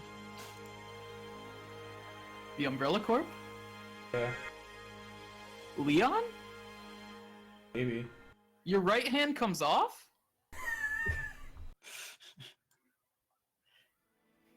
I will send my right hand to dispose of you. Your Oh. right hand comes Man. off. Such a good game. Genius. I don't think it's So an many account. one-liners. I don't think it's an account thing. Yeah, it's probably. Oh boy. It could be a Nat type thing. Yeah. Yeah, like the Nats just don't want it, And unfortunately, Ryuka Sim is at college. bro. Why don't? Should we try Yeah, Josh? let's do Josh, and if he still can't connect, well, I had this conversation with Ryuka Sim. He knows that his school is gonna cause problems. I gotta do things. Well, but the thing is, Henjin can't even connect to the room without Ryuka But Sim he- being in it. He's Right? been in here before. Josh, go ahead and make the room. Yeah, I just made it. The password is the same 222. It's just called try this. Oh wait, no, it's not. Zach, we'll just go with Josh. God damn it, Zach. I love that you're trying to help, Zach. I love you, Yeah. but Yeah, we love we can handle this. too many cooks in the kitchen kind of situation. Oh, I'm laying in the bed. I can't lay in the bed. You won't let me. I'm gonna go sit by the fireplace. My It's man warm thought he over was here. at Hollywood. It's warm Coming over into here. my room and walking straight to my bed and saying, "This is mine." Are you kidding me? He See, really is Henjin Hollywood. Henjin DC'd from PS. Wow. Like, see? Wow. I do not think It's I not don't think this is a Ryuka Ryuka Sim's Sim. fault. It's Henjin entirely. Bro. See? I can't believe Henjin is dead. Bro. I can't believe Henjin is fucking dead. I tried to warn you. What are we here for? I don't think that's... Just to suffer. Zach, I think that's a little bit of an extreme situation. I don't think that's what's happening. Why are we here? Just to suffer? I might have to give... in this case, I might have to give Henjin the boot. Is this how we beat 9? This is how we... Oh, I mean... Yeah, actually, we finally found the counter. And it's over. Just complain to your, What? His nat type is 3? Are you kidding me? Henjin's a... Jeez. I don't know what that means. That's the worst kind of nat type. So, there's 3 kinds of nat types. There's 1, 2, and 3. 1 being open, 2 being limited, and 3 being restricted. What nat type does is it limits the amount of information that you're receiving, and if you're on a nat type 3, you're basically getting the bare fucking minimum. And it's really bad. It's not good for net play in any capacity. You can go into your router and Yeah, but that requires some things. It's not as easy as flip it on and go. Bro. yeah. I'm just saying, like, it can be rectified. It's a thing that is For a like future possibility. reference at least. Alright, well, let's... I don't want to hold this up anymore. So... Can they fight in the online?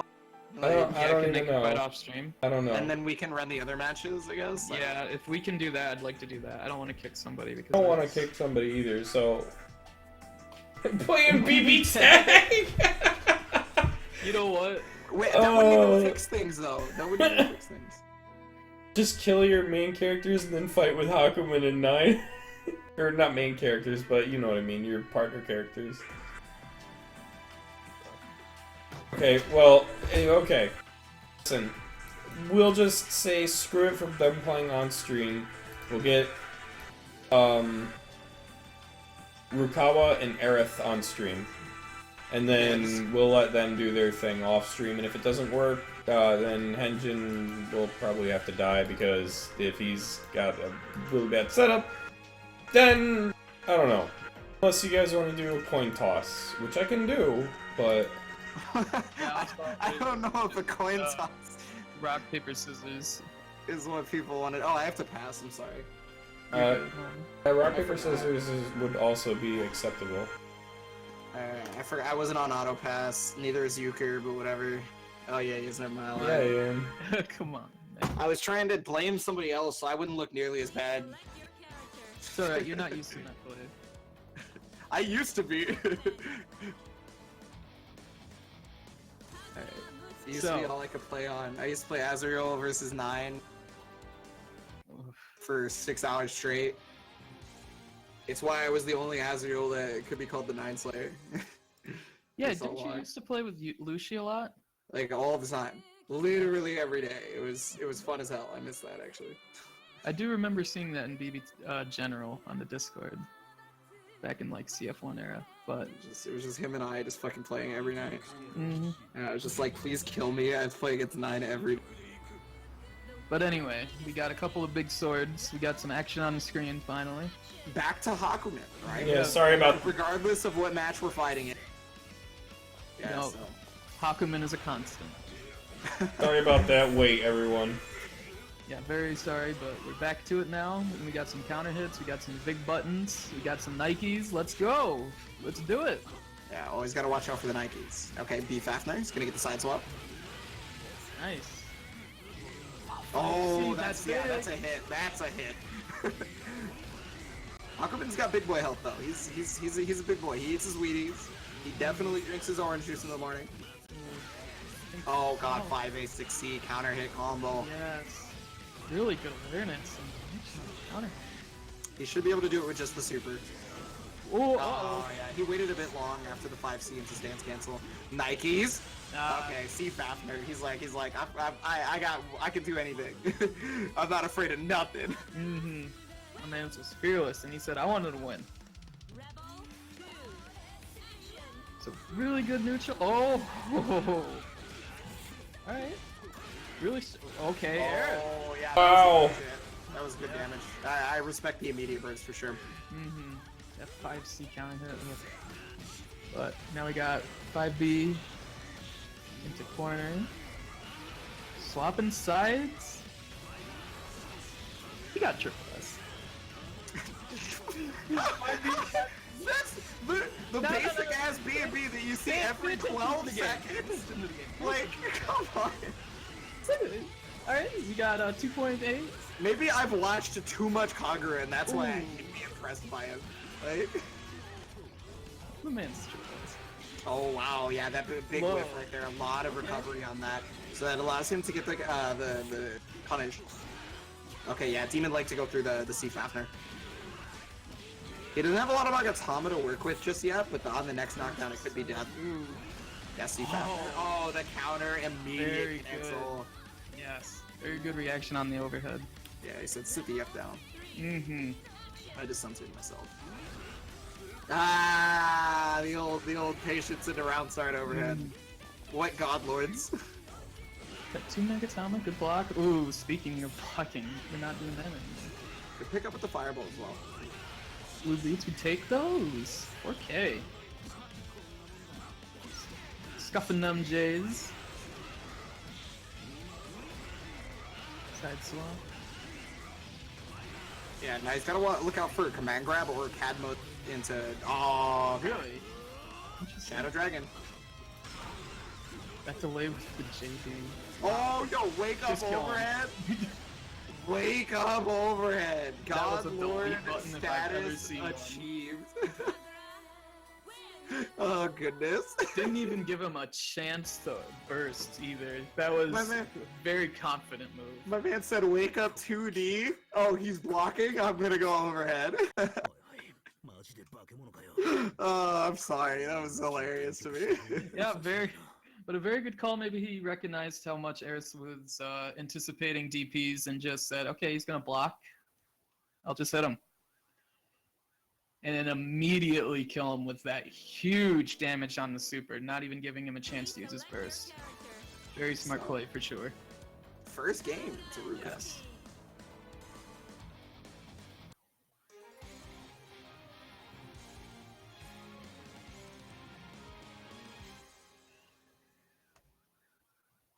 Ruka's 1000th game on player matches with Hakumen.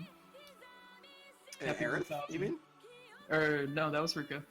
Or I said said Hakumen. I said Hakumen. It was Kagura though. My bad. It's probably his 1000th match in like a Rube lobby. Yeah, in player matches. This dude used to be the net play like king. I remember back in the day. What's wrong with my room? What do you mean what's wrong with your I room? actually think your room is very cozy.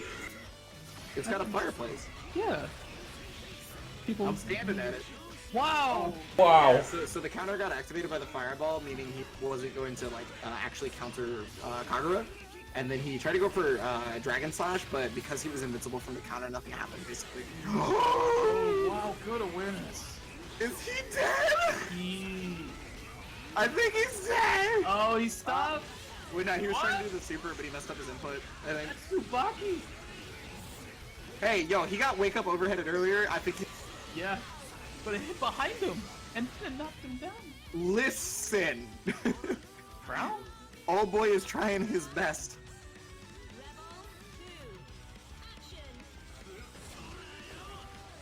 Tried to 60 right there to get the anti-air round Wow. He tried for the anti-air stance attack, but Agito was too fast. Oh my god! Yeah, that was a lot of damage. Yeah. 6C counter hit is never a fun day. Nice 3C. Nikes. Gonna That be rewind. good. Yep. Almost 4K. Ooh. Grab on whiff on the grab. That could have been dangerous. Ooh, good 5A! Yeah, that was really smart for the 5A anti-air on that one. Great away. And another demon leg on his wake up just to catch the C Fafnir. However, he still gets it. Full conversion here. With the grab, but he gets that side swap. Very, very important. Yep, scuffing the J's. He scuffed the J's and ran. That was just rude. That's criminal. Yeah, He tried to TRM him. He tried to TRM him. That wasn't perfect though. That was TRM setup. But Ruka was able to react rather than just like preemptively to attack. Very good. So we've got a little bit of Magatama. First on Yeah, he had to OD there. And then he's so smart to use the Dragon Slash. Wow. He No is active right flow, up he's over. not dead. Okay. Overdrive. I do like the patience though. He was waiting for the JB and it... Oh my god, J2C. Yep. It was A, sorry. Yeah. It's been a long time. I played Hakumen at CS1. It's been a while. Even burst. Yeah, both at 30%, because they both ended up using theirs for overdrive situations. So Yep. Right at the end, Wyvern gaining some ground, putting them into the corner. 2C is an incredible button, let me tell you. It's a good The thing. best it's not low in low. the game. Don't contradict me. Same sentence. Times. Oh, trying to grab him again. Okay. That one was the JTC. No roll out of the corner right there. He just opts to take it. Wow, he was able to block after the 2C. Oh, see. Good. 3. Oh, I showing.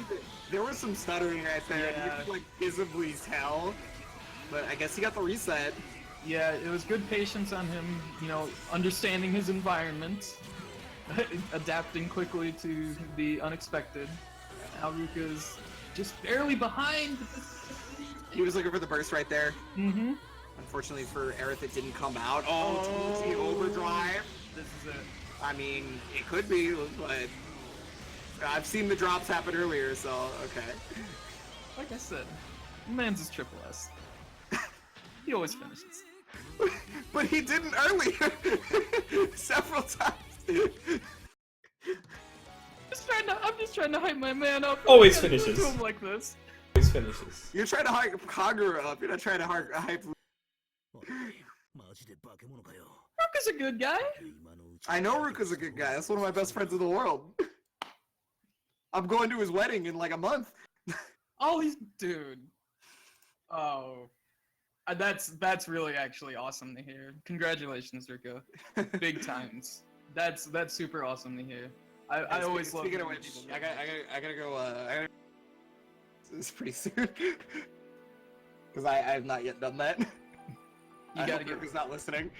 You gotta get what? I think you cut out right at the important moment. I gotta go shop for a tux, and Oh. because I haven't yet done that, and I hope Luke is not listening that I haven't yet done that. All right, Or so Luke is gonna move on. listen, Yeah. we need something to happen here between Henjin and Lucasim. Were they playing? I don't Or know. were they trying? Zach, I assume you're listening. Can you give me an update?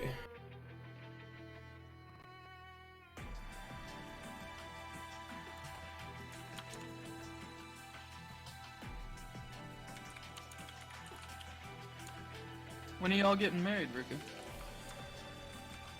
If that's not too personal a question. If that's even your real name. Yeah, I know. I put. Okay. Alright, here's the deal. I don't want to do this, but we have to keep this thing moving. Yeah. Ryukasim, Henjin, please, if you guys can hear me, say something right now. I need to... Christ. Okay. Ryukasim, are you here? Well, big congrats, Rico. Seriously. That's super awesome. Yeah, also congratulations from me as well, Ruka. I'm just trying to figure this shit out. Sorry. Yeah. Yeah, I got it. I'm not DQing both. Okay, Ryukasim. Okay, I'm gonna flip a coin. I'm not wasting any more time. So Okay. they couldn't play each other? Yeah, Ryukasim, please pick which side of the coin you want, and Henjin gets the other side, and whoever wins moves on. Because it's been up until this point, Henjin hasn't had any problems. So I'm gonna assume what? You better put that coin flip on stream. I need to see the video footage. And Yeah, okay, heads. Wait, you know what? Maybe I wonder if there's like a. especially since money's on the line, that's really bad. It's rough. I'm Alright, trying to let me- commentate this coin flip, bro.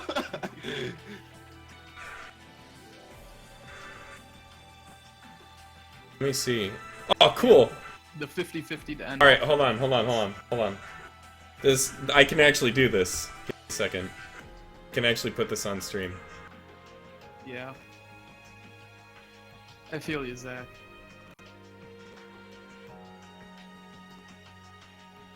The number guess suggestion. Shit. Hold on. Find out this Stupid. time on Dragon Ball Z. Yeah. Yeah, let's turn on fighters while we wait. That'll be a good time. That would take too long. I'm sorry. Yeah, a All right. whole level 3 would take an entire All match. these ads, we're about to just do it. Okay, it landed on heads. So, Ryukasim's going through, Henjin is dead. Congratulations, you fought really hard, Ryukasim. I'm sorry, Henjin, you're close, man. But you're just Holy one guess shit! away. You actually did do it on stream Yes, and everything, and I wasn't looking. I had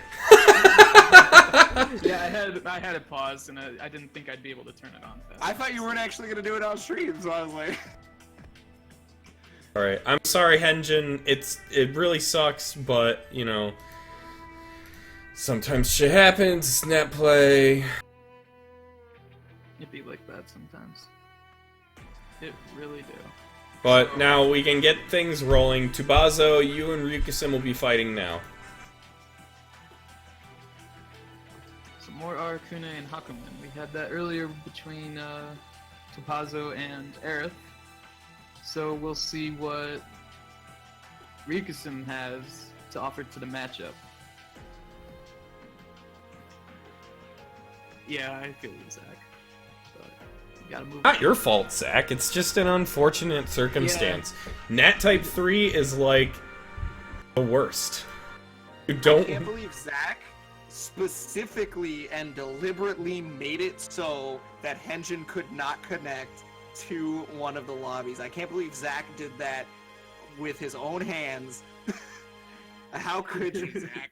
Master Hacker Man. Net play himself. I am no longer the Hacker Man. It is now Zach. Turning Henjin's net play into light neutral. Come on. Y'all remember when I was a little bit later. I remember when I was a hacker because I was using cheats to add a vacuum effect to Hazuma's chains. That never happened. No, I feel you, Zach. No, it's not a thing. Somebody accused me of it for a long ass time. But anyway, we got another Hakumen versus Arakune. Tabazo and Rikusen been on stream a couple of times now. The blue raspberry Kool-Aid. Gotta be specific. Can you please specify for the court? Testifying here, Party Bug. I need you to update your testimony. God, every time I hear Party Bug, and I'm just like, man, Flashbacks. I wonder when he's gonna be the Party Bug again. He's definitely not the Party Bug anymore. Like, Trying to counter the fog. I love the Abare right there, the 2B Yeah. to catch him before the guard break bug. Wow, really just trying to kill time. Bro, Yeah. did you see the 6 resets? Yeah. Unfortunately wasn't able to kill off him, but now he's got Wow. something that's plenty killable. J2A into 5C right there. You don't see that route often. Really confident Abare from Rikusen here. Ooh, chasing him down, but the back dash. Yeah, this is the hard part. He got probably the best cloud available for him to get first, but he found his way in, surprisingly. Cut right Nikes. through. 2A keeping him in place. He just wants to get right here. Oh, the Nikes were too far away, and he actually see it. I think he thought that the 6B was maybe an aerial attack. Oh, converted off the 5B. He's going to be able to get Curse here without issue.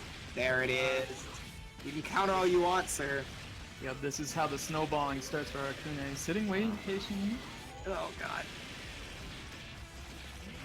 saying, I dare you to burst. Oh, wow, the air crab.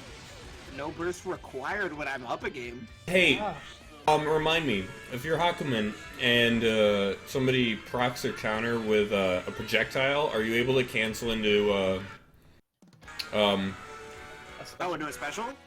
no, into super? Oh, Yukikaze? Yeah, Well, I that's guess it. that still counts as special counsel, I would, if you can. I would imagine, I guess. But I don't know if you can with a With a projectile. yeah. I'm not 100% sure, actually. Ryuka-sim says yes. So, Yes, okay. well, Ryuka-sim was also going to take the Hakumen players first are game. confirming. So, Tabazo had like a good... Select your character. He had some good momentum. It was just one less. He just had it when in a situation where he was solo on health. The next scramble, it ended his life. So maybe he can get things going a little bit sooner before he gets cut down so deep, and where he's down to his literal last legs. Yeah, the only problem was the only time he got the momentum was at the very end there. And it was Ryuka-sim had enough of a lead that he was just like, whatever. You know what I mean? Yeah, So, he could try things. He could be risky. he went for the, he got the air grab, not even worrying about having to possibly burst or anything like that. Yep. So chasing again, kind of similar start to last time. Ooh, Pushing just missed the Tsubasa 4A. down. Yeah. Ooh, that's Oh, nice air dash. He didn't get anything afterwards. Maybe he was expecting good burst. I don't know. overdrive. Yeah, he's gonna build so much Magatama, get the corner carry, and he's going to get the damage plus active flow. There's nothing bad about that decision, in my opinion. No. Oh my god! Momentum. He walked up to his face and hit 5C! Not sure what he was trying to do there. He just got hit. It'd be like that sometimes. Oh, 5C, maybe trying to anticipate the jump, but wow, Oh, another 5C. 5C. That's been paying off a lot for him, and that's one of the better hits that Hakumen can get, just to stray. So, Ryuka-sim showing a lot of knowledge in his spacing. He's just like almost everything he's swung, he's hit with. Oh, I say that and then he whiffs 2 buttons. It's been a lot of really confident hits.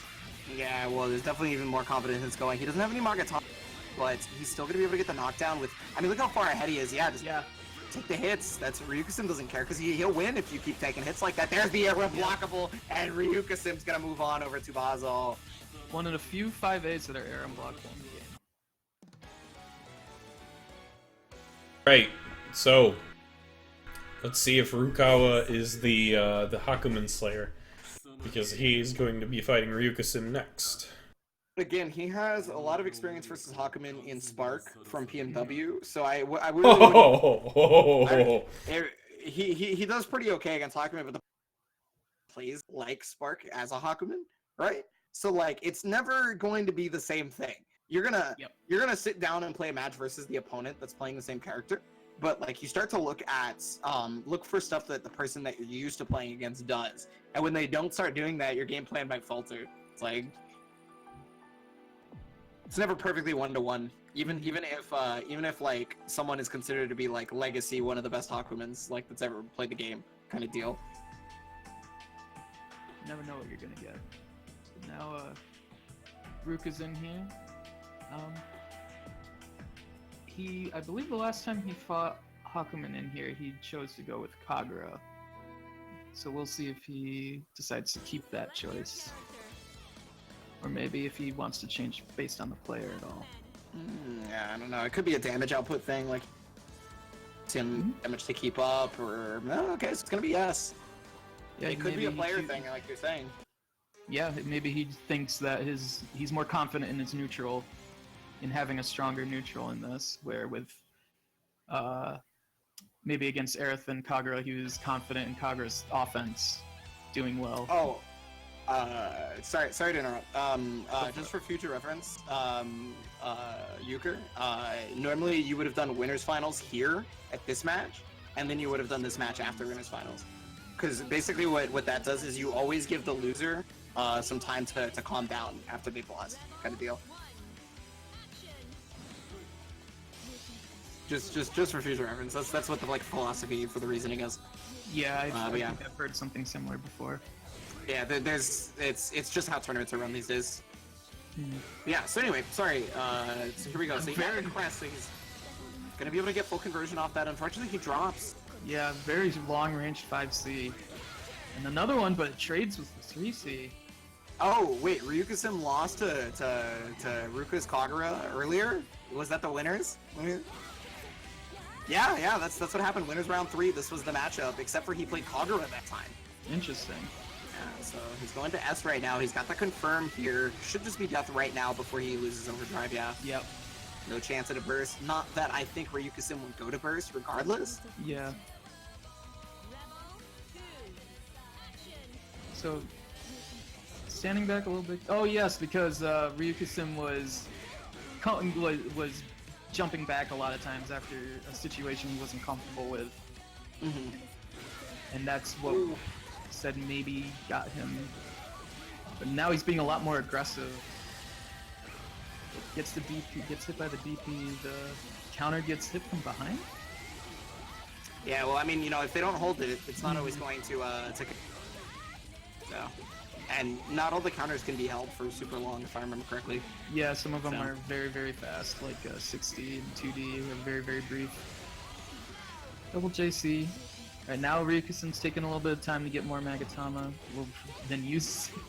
He also has the life lead, so he doesn't really need to overextend himself. He does get opened up low in this combo. This is big damage. Probably gonna see a double super. One, a two. He drops it, but he gets the setup on the Friday. Oh my god. Now Ryukasim still has the life lead. I just want to point that out. Yeah, he does. And they're pretty close on resources. Oh, couldn't cut it from that high. Yeah, really unfortunate right there from Ryukasim. Yeah, rip. It was maybe a situation where he maybe could have sat still a little bit longer, but it was hard to say with how close it was, and projectiles could have just chipped him out too. It was a really hard situation there. Yeah, he wanted to at the very least get out of the situation of having to deal with projectile chip because you know he did have the life lead, right? But that doesn't mean he was able to sit in the neutral and take that amount of chip damage. If he had a bigger life lead, he totally could have. But it was too close. It was razor thin at times. So Rukawa was going to be taking the first game. This is still 2 out of 3. Just so everybody knows. Yeah, let that net play sync up. Yeah. And That who's you say that and then you skip it. That's I'm getting the gun. My man's Game got number 2 all right his, now. his phalanx is loaded. Oh yeah. Yeah, well I mean S is liable to give me a bunch of projectiles. I can only hold Speaking of 3. loaded, we got a crest. Wow, that disappeared. It goes away on hit. I don't think I actually knew that. I missed what ended up happening, so He had the crest and then he ran up 5-8 and got counter hit, and then the crest upgrade disappeared. oh well he probably used it. Oh wait, no, it just goes away on hit. Sorry. Yep. Sorry, my bad. My bad. We're learning. All of us are learning here, folks. Ooh, good. I just hate when I know something, but it's been a while, so I forget it. Yeah, I hear you. Oh, that's big damage. You remember when Hakuman used to do air throw overdrive and you would die at full health? Uh-huh. That was sick. I remember those days. I remember I played Apology in NorCal one time, and he air threw me, and he was about to die, right? He air threw me, and I was at full health, and I went to character select screen anyway. just for the sole purpose of doing it, like I was going to win. But the point was made. The point was made. So, catching the no tech here, setting up some more Oki. Caught him counter hit as well. Yep. Oh. Yeah. He will 16. autocorrect. Yep.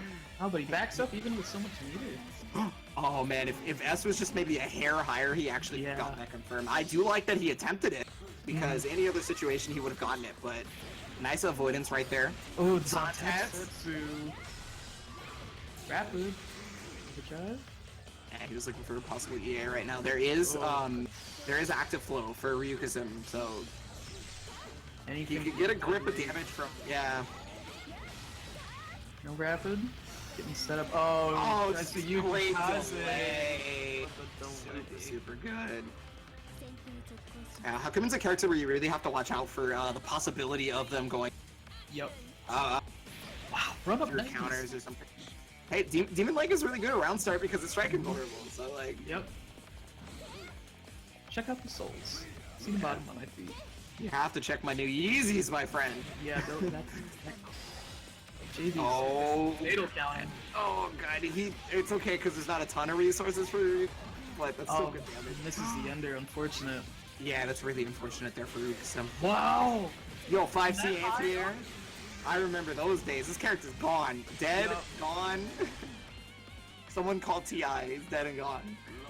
Oh man, 1-1 right now. Close Yep. set.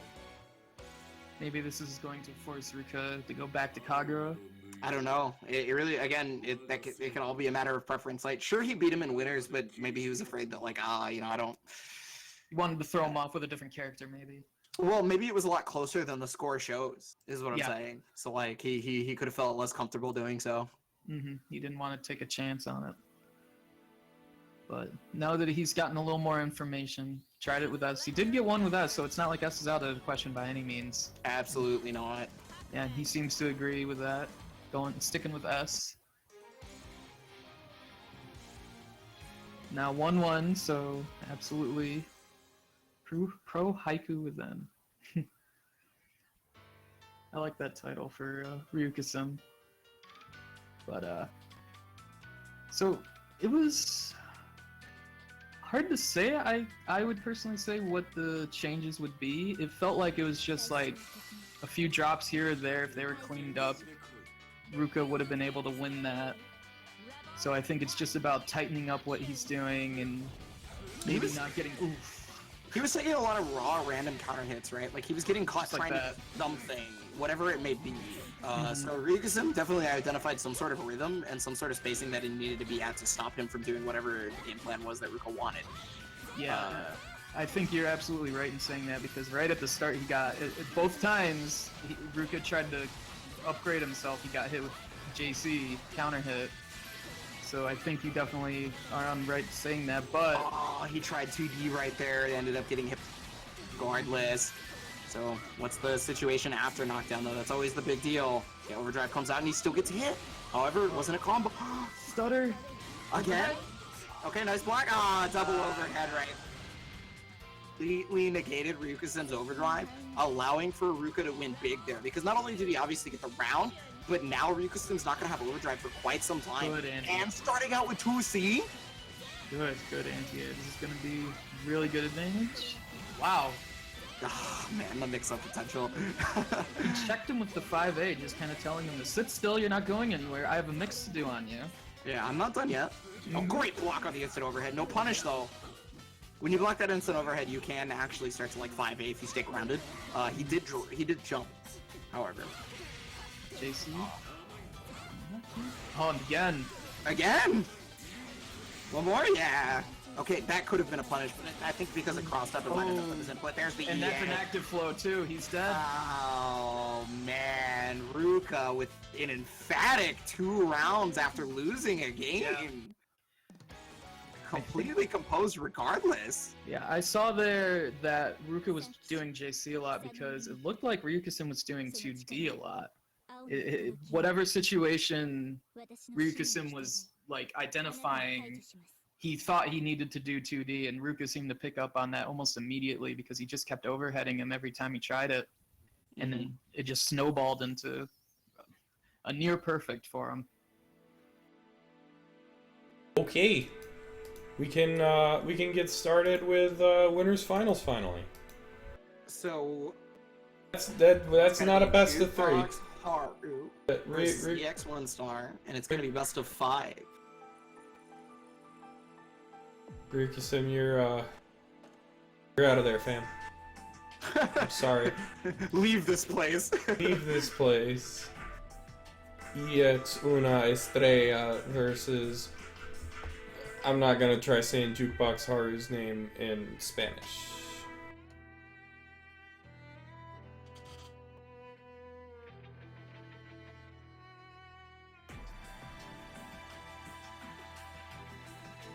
So yeah, you ready for Lychee versus Kagura?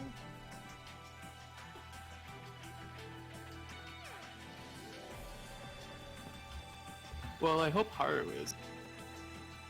I mean, to be fair, it's not like Haru hasn't proven to be just fine dealing with any sort of matchup that would normally feel pretty not fun for Kagura. Yeah, And it's one of the things you have to do when you main a character with a fun matchup spread. Mm-hmm. Yeah, it's definitely about the drive to win with your character on your terms more than Damn. anything. He got Cactus Carnival. He couldn't win.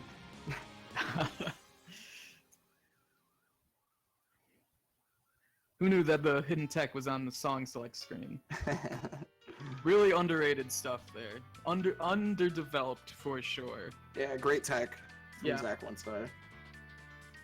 He's really pioneering it these days. Yeah, well, I mean, I don't think there's any situation where he's not going to pick Cactus Carnival. The fucking zombie match. It's a zombie death He's match. zombie. Well, it's not really a zombie. He's like an ogre. It's a zombie death match. My man's is puke green. Like, Regardless, these guys are in their fantasy colors. yeah, that's the color they want to be in real life. I get it. Okay, JB's gonna counter hit right there. So Haru's kind of on the right there. He finally got the time. Got counter. Yeah, Wow, that's a that big fatal, counter yeah. hit. Yeah, big time. Ooh, I switching think- side. Early burst there was pretty important, I think. Trying to get a cross under there, but Zach did not bite. The delay overhead, delay tech really helping him here. Ended up getting hit overhead though. The delay tech did only save them for one mix-up, not the rest. And the EA's gonna come out though. So now he has active flow. Ooh. Oh, control super? Okay, he wanted to put him in guard stun. I see you. Yep. Oh, God. He just said, wait a minute, stop. He was, yeah, I was gonna say he was looking for Factory. He just didn't. jumping back away from it, sometimes you just ain't far enough. It reaches the heavens. This is where, yeah, this is where Lychee is just like, At her finest. She's comfortable. she doesn't have to do anything, dude. She's just Mhm. like, yo, jump win, jump win. Yep. Ooh, JB. Whoa, that Wyvern smoothing all over the screen. Skater boy, but getting hit. Doesn't quite convert. It turned out he was not good enough for her. Oh, yeah. What's the point of pressing when?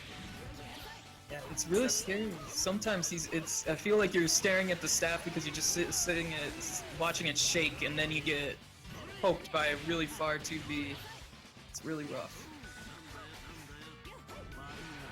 Oh, Fafner. Okay, but yeah, it was B Fafner, so there's not a lot of recovery on that. That's really lucky for Haru. It's oh, he has a Ah, it it didn't didn't act. react. So close. Wyvern. Yeah, it's really hard to react in the heat of the moment, right? Man. Okay, Shadow There we Dragon gets go. blocked, but he gets the overhead. There's multiple to block, and he's only that's gunflip. Oh shit, yeah. boy. Got the side swap. Where's the CMV music? Five, That was a regular combo. CMV music. Oh, I got hype. Oh. Alright, so one round apiece right now. Yeah. Just slight burst advantage for Haru. It's probably not gonna. No, it might matter. Yeah, about 10%. Yeah. It's a little less actually because they both hit 5, so he was probably maybe 3 to 5% instead. Zach's got some good momentum here. Take this man. What? Look at the stick. Yeah, that's the problem is you're looking at the stick. Yep, and then you get poked. Get hit in the toes. What's the setup? Backing up? Ooh, jumping in. Overdrive. Oh, yeah, wow. was able to jump out. Wow, yeah. Opted for the super jump. Wow. Oh my god, comboed off the Good. fire. Oh! Yeah, but he still gets a good combo here off Tsubamagaishi counter hit still. Very great opportunity.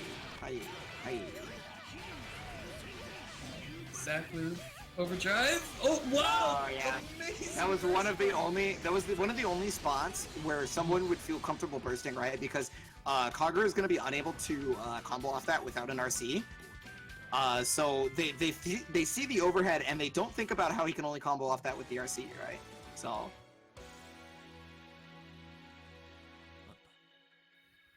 Yeah, definitely showing that. Yeah, even if we're a little worried about the matchup, that doesn't matter in the hands of a man who wants to win. A man's out here doing damage. Zach said that was OD. Was it? that sounds exactly like a net play thing for sure. Yeah, right when he got hit by the 6A. I felt it too, I'll be honest, but then I saw the burst and like the burst bait, and I was like, well, maybe Haru knew what he's doing after all. Well, he obviously did, but I guess I anticipated the mindset was a little different because of how it ended up. Mm-hmm. But regardless, so Haru's up 1. Zach did not win one, right? That was only the first match. That is correct. That was the first game. Okay. Yeah, that was the Okay. first game. So I can say Carter was not cool after that because that was not a decidedly. that was not. Like I don't like you can press button RC block burst with any character in the game. Yeah, but Like I sword don't is really cool. like okay, I'm gonna tell you right now, I'm if listening. Kagura wasn't a low to mid tier character, you guys would not think he was cool. Like 100%.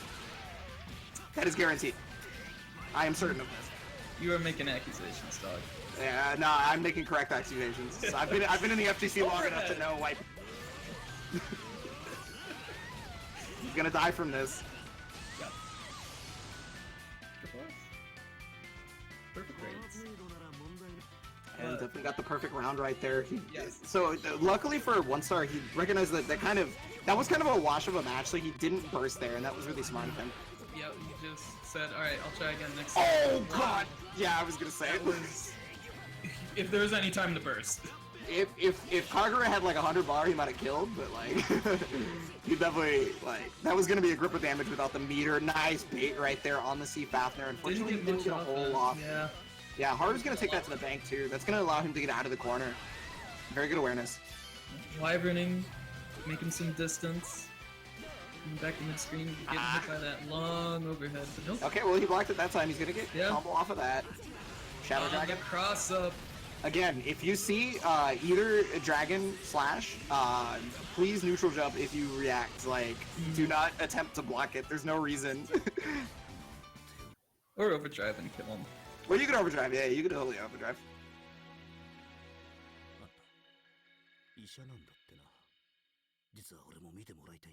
Can't believe Zach is dead. Not quite. He's got one more left. No, it's a 3 out of 5. It's a 3 out of 5. Zach's not dead yet. Haru's really good. He was slain by the Dragon Slash. Shadow Dragon specifically. Wow, Shadow Dragon, that's a name I haven't heard in a long time. Shadow Dragon? Yeah. That's right. He's in our FF14. He's made multiple. It was Blazin. Yeah, Blazin. He made multiple comics. It wasn't just Blazin. He's in our FF14 Discord. Yeah, I have seen him in there, actually, now that you mention it. But yeah, it was always funny to me, that name, because that used to be an old username of mine, was Blazin. Yeah. So when I got into BlazBlue and saw that, it was just like, no! No way! Woo! So you guys noticed that EX Una Estrella let the clock run out right there. He took his time, wanted to think about it.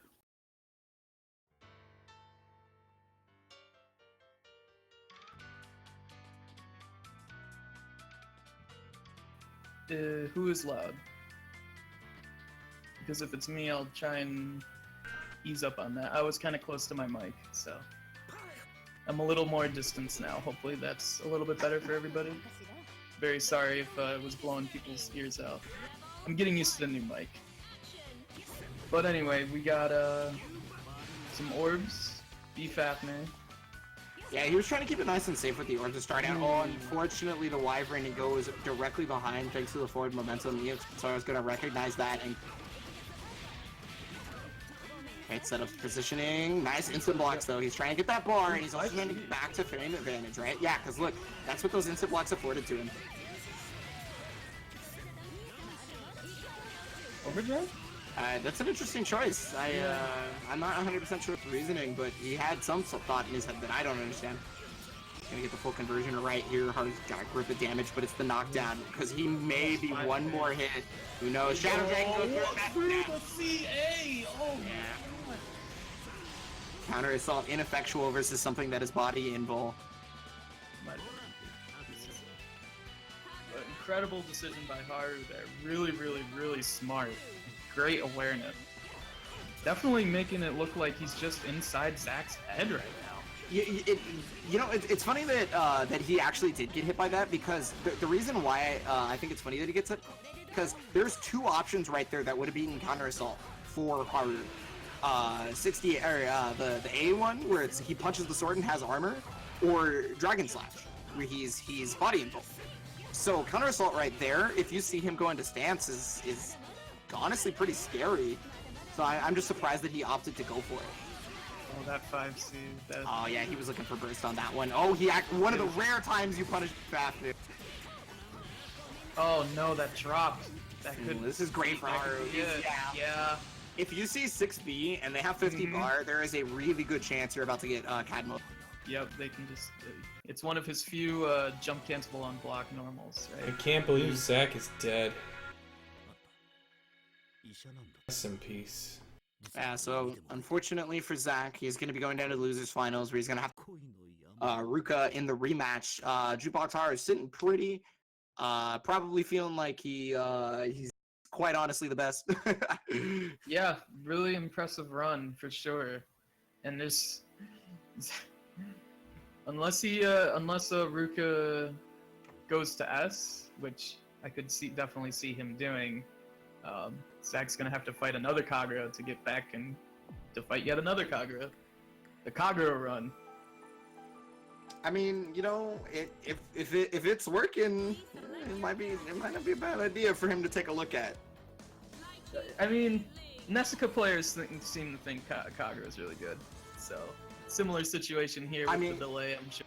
he's definitely better on Nezuka.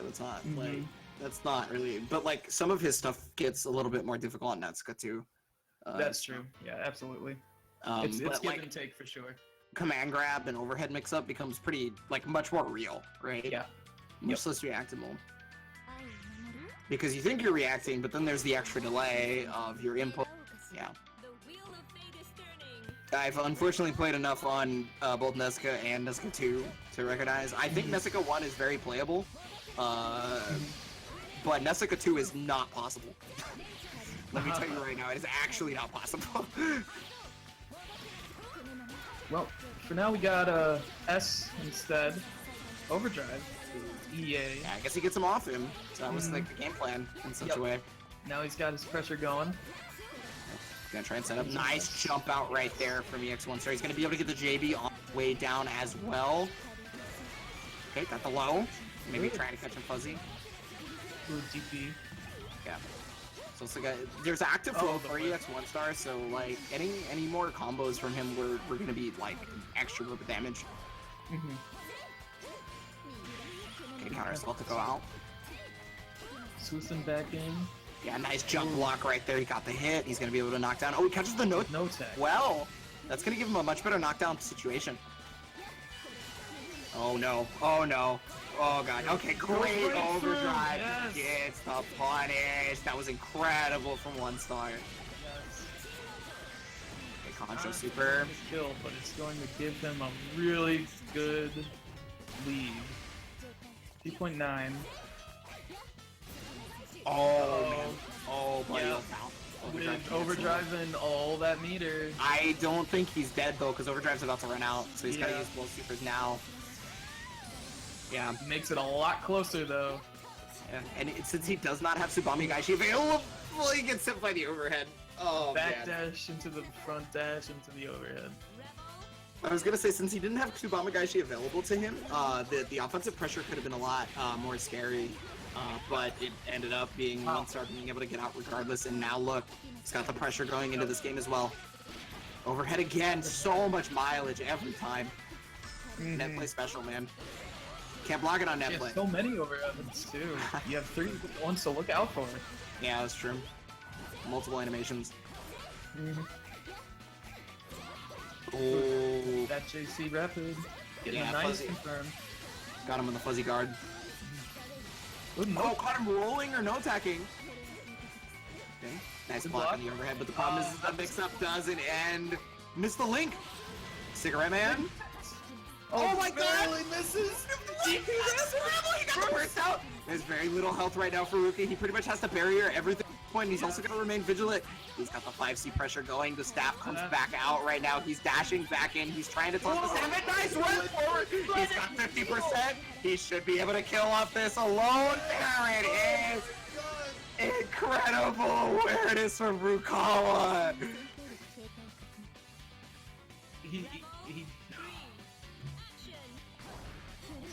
Oh, dog. That was so impressive. That was so impressive. Knowledge and awareness and the willingness to act on that opportunity. So now we got projectiles, trying to suffocate Zack. Putting him down into the corner.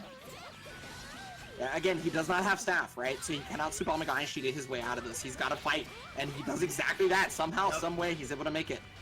The Abare, really, really important now. Ruka's still having the life lead, but he's got to be able to weather the storm of the staff. Because remember what we saw earlier, right? He had the life lead, and he was tossing fireballs and stuff like that. Then what happened was ZX1 Star navigated the fireballs well enough. Oh, wow, punish with the 5C. Just got out from that. Didn't get the bonus damage. Oh, but he's gonna get the bonus damage from that, and interestingly enough, he tries to... yeah, maybe he drops it, I don't know. Looks like he tried to bait a burst that didn't exist. He's gonna go around it, but no punish from that. He was looking for the counter assault, and again, no dice. Ruka was not looking to get too scared. Counter assault. Jay wins. Pushing him towards the corner, but then he's just running back at him. Yeah. Oh, got the JC right there. Players have overdrive. There's a lot of patience going on right now. Overdrive coming out. Like, somehow getting the JC, and now he's gonna kill because of it? I don't know what happened. Oh no! Super soon enough. Yeah, he tried to catch him doing the staff set right there. Whoa, he was reaching for the sky with that JA. That's one of the better air-to-air JAs. 10 seconds on the clock. Oh, JD catching the JD. Hey. Oh my god, we are gonna have a real ass match for sure. This is That was 5. that was game 2, right? I thought that was game 1. Is that not game 1? I thought it was game 2. Is that game 2? Sure, that's game 2. I can't remember anymore, dude. This shit's going down. I thought I had given Rukawa a point, but I looked and I didn't give him a point. So Chat, please. Leaning on the chat. Well, they're just going back into it. Yeah, I mean, they probably know. Hopefully. Shit. We can always check the tapes too. Yeah. that's what I'm about to do. It's one of the nice parts about a stream. Take a look God at the damn, evidence. dude. That run forward to thread the needle on the staff, Oh. then EX 1-star catching him air to air, like It was. so many strong moments. Yes. It's really showing the experience and the power these players have and why they've made it to the top here, for sure. Okay, no, I think that was game 1 actually. You're checking? Checking the tapes? I thought it was game 1. But you have the video footage and you can check. Projectiles. Chipping Yeah. them out just a little So bit. again, he's gonna Got a little caught. got hit by that raw. I don't know what he was trying to do right there, but okay. Trying to maybe catch him going for a Subama guy. She catching him out of air though. Yeah, those big air normals really doing work. Making sure you just can't get away. Yeah, that's one of the big strong suits of. Ow! God. Jumping right over and then And then back the to the other reset! side. That wasn't just a back to the other side. That was a reset as well. He was going to kill. What's in the first?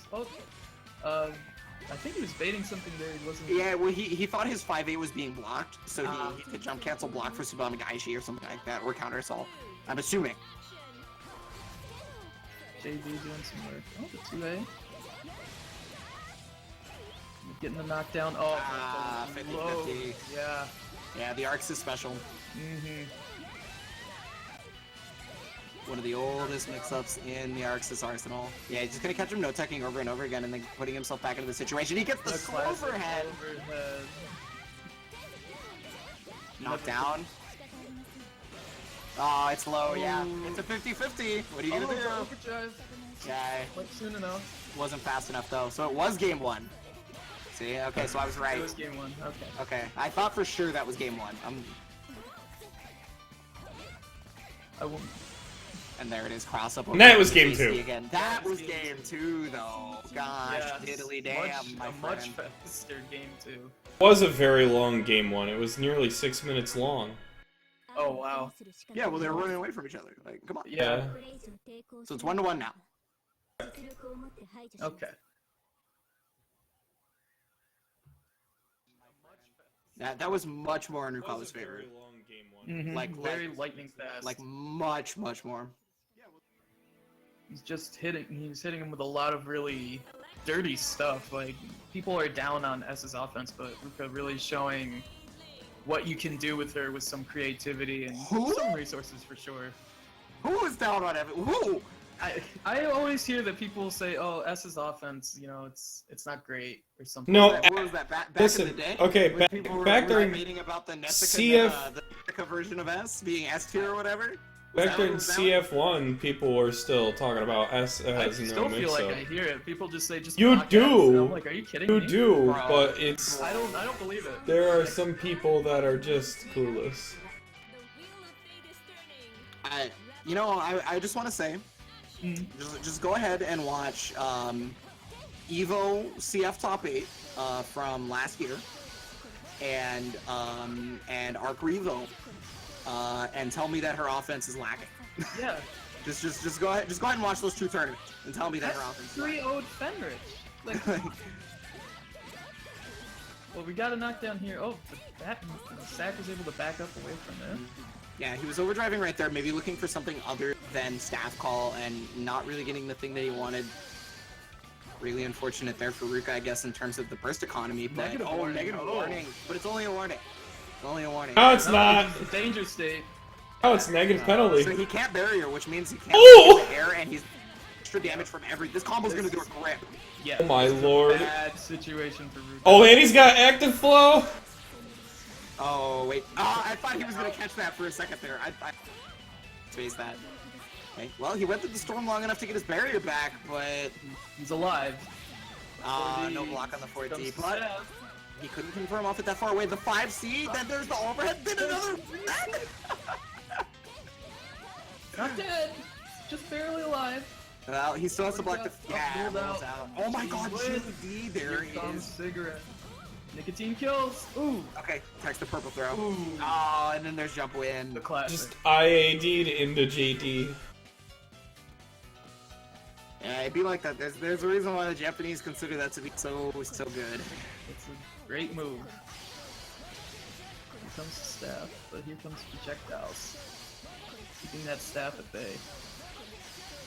Yeah, he's kind of going back to the original game plan, right? The only problem is he then has to watch out, and he was ready for it immediately. You can tell that he's learned from the previous. Really good. Oh, right through the overhead. Good overdrive point. We've seen a lot of those miss for Ruka, but that time he was able to get an emergency attack 2A. Oh, Oh, and but no punish though. Really unfortunate right there for EX1 star. He still has him in the corner, however. He's just got to deal with the pressure afterwards. Air unblockable comes out. 2C. Ooh, choppy, choppy. There's a lot of drops. Oh, 4D gets DP'd. Okay. Yeah. Ah! Good. I'm mixing not you quite. up on my wake up. Yeah, because if you a lot of the time if you try to media line shoot and it wasn't catch the input, you will trade and lose with that super. So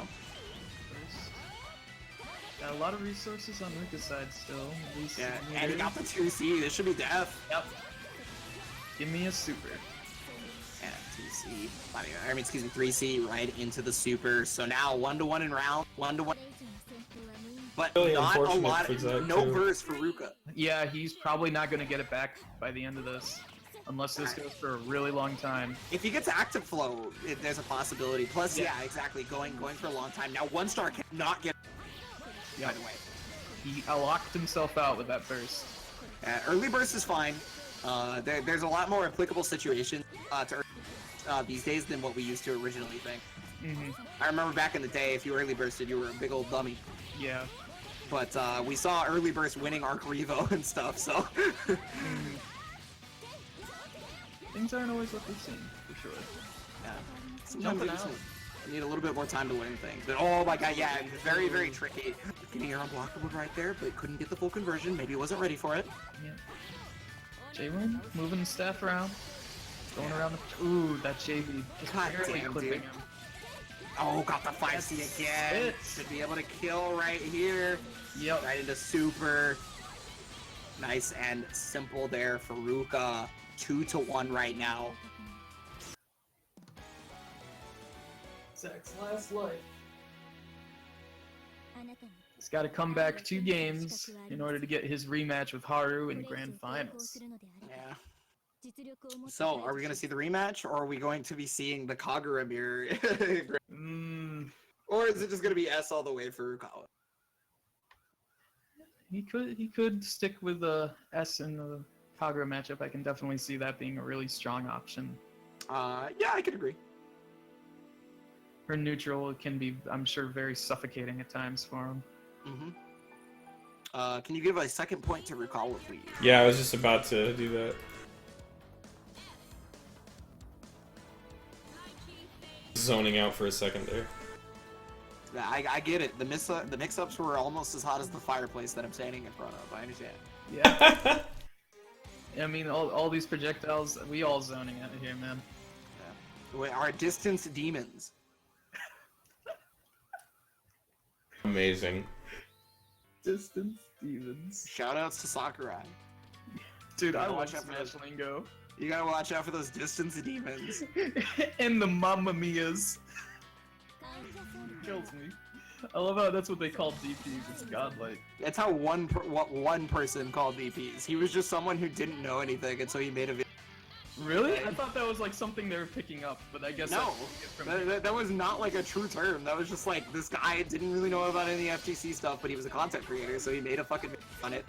Like, Good for him for pioneering such a godlike term, though. this is the Mamma Mia. It's like, why is that the term you came up with? Thing. Like, not like ledge dragon punch. Like, it was Mamma Mia. Like. And Ryu isn't even Italian. Yeah, I thought I would imagine that'd be something for like Mario's up B or something. But...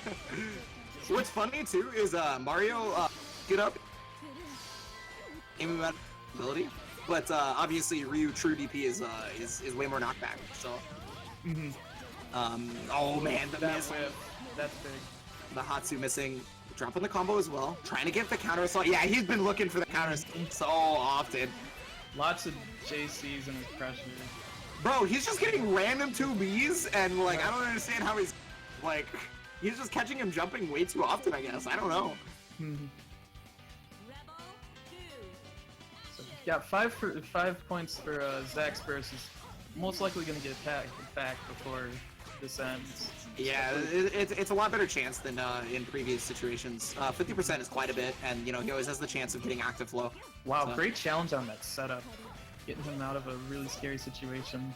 Yeah, one thing I want to say about Ruka and one of his strengths is definitely reactions in terms of when to RA, right? And I think it becomes with the territory with playing Kagura. It's because you have to know when to Fafnir, right? Like, you gotta know when to get the hell out of there. You gotta know when to let it rip. Yeah. Being able to do it with lower commit options, it must be like relieving at times. Ooh, the fireball catching the backdash. Yeah, that's one of her more immaculate setups. I want to say. Oh, my God! But then the drop, no! He had set that boy up something fierce. Oh. Overdrive, yay! So that's gonna waste a good amount of time on the overdrive for EX1 star, but he's still got a little bit left. Oh, the counter assault gets baited, and Ruka's gonna do it 3-1. JC's so dominating. Yeah, it's a pretty good button. I don't know if you know this. It's pretty good. Especially on net play. It gets even better on net play. Like, it's already a 50-50. Then the net play happens, and it's like... Just a heads up, Ebonic, you're cutting out a bit. Oh, am I? Yeah. There was a little bit of a string. It like for the most part you're fine. Like 99% of the time, there was just like a weird moment. Though. Nope. Now I'm too upset. It's mostly like at the end of statements. That's weird. Maybe I get too quiet and my mic is just like, hey, you know, whatever.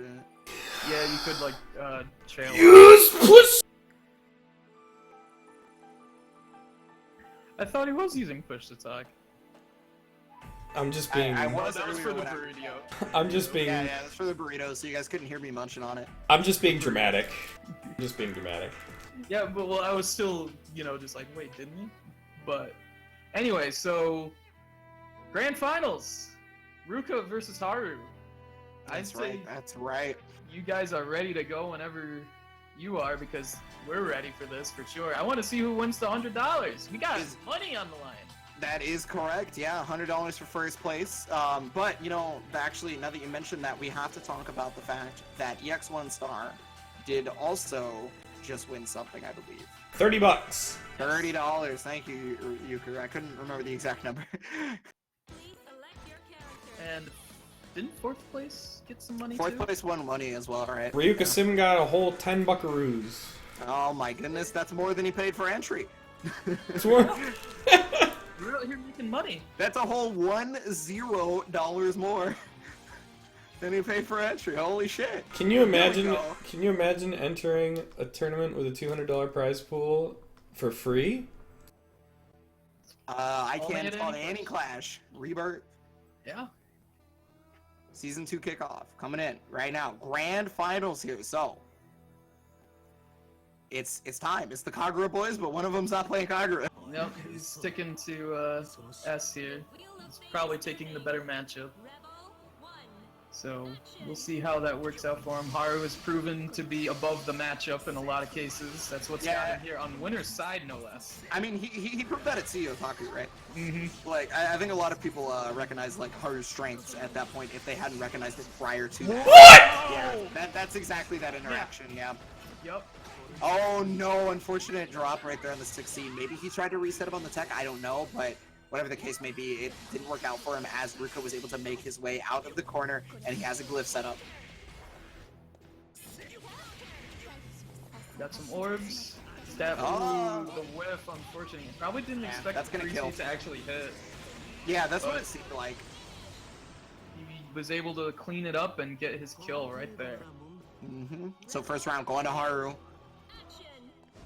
Ruka's not far behind on burst, thankfully. Probably that's the tech of the early burst, I guess. Some of the benefits you can see. Oh, that's a Buzzer punish. jumps, really good. Yeah, anytime you jump over that move, it has definitely enough with recovery for you to do something about it. Tried to catch him on the air reset right there, but no dice. Yeah, he's looking for that wyvern or that oh my. He was almost a negative. If he had negative penalty on that one, I would have just burst immediately, dude. I would have been like, nope, get me out of here. 2B's gonna hit.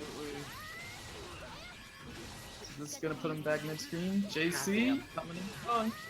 It's like, oh, he dropped the combo. I can block. And it's like, nah, dog, this is a setup. Yeah. Yeah, he was looking for Faf. And there it is, the B Fafner. He's got a lot of overdrive too. Oh, he wants to set up, I guess. Shadow Dragon gets neutral jumps. Yeah, that's one of the things I was talking. Absolutely. And then super to end it. So going back and forth in this. Yeah, Haru's got 20% more burst meter right now, though, so he's probably going to get his back earlier unless he starts to hit Ruka at round start first, because then he gets it back through sheer damage first. But, Wow. 666C? What? And the delay jump, JC? Or delay air dash, excuse me. That was Cosmic Braid! Yeah. Oh wow, he was able to duck the instant overhead somehow. Just threading needles all over the place. Ridiculous. Instant overhead right there gets the confirm off that, forcing the burst out of Haru, so this chances here. He's probably looking to 6C these jumps. Wyvern goes, but no whiff punish. Is that gonna punish? Oh, hits him on recovering from the stance. Oh, Ah, and there was the 5C. 5C. Yeah.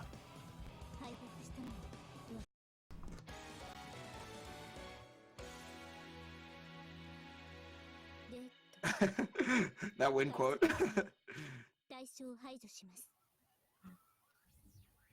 I missed it. Yeah, well, I put my stick on the ground. I don't feel like picking it up. That's why it takes so long to get back into the next match. Oh, it'd be like that sometimes. My stick is heavy, and I'm a very weak individual. I mean, it's just trying to lane bed. I wish I was late in bed right now. Let me stick. Sitting by the fireplace. He's just trying to bowl. Yeah, I'm sitting by the fireplace right now. Watching some Yeah. ZF. Honestly, an ideal night for sure. That actually, oh man, give me some hot cocoa CF in front of the place. Found heaven for me. So getting back into it, skipping intros. Wait, I don't want to get back into it. I want to get that hot cocoa in that fire. Oh, No, we man. got EA's dog. We're going. I can't believe he saw the 5D or the 6D, can't remember which one it was off the top of my head, and he still did EA regardless. I can't believe, like, there's just so much, there's so many scary reasons to not EA there versus Kagura, I feel like. But I guess you have to show that you might do it, right? Yeah. Otherwise, they'll start doing stuff with impunity. Putting a little bit of fear in him. Getting hit by the orb, but no conversion. Ooh, that's big. Oh, yeah, he does not have a burst to stop this. He's not. Wait, hold on. He might Oh my! Yeah, I was gonna say, I'm pretty sure actually just dead. Bro.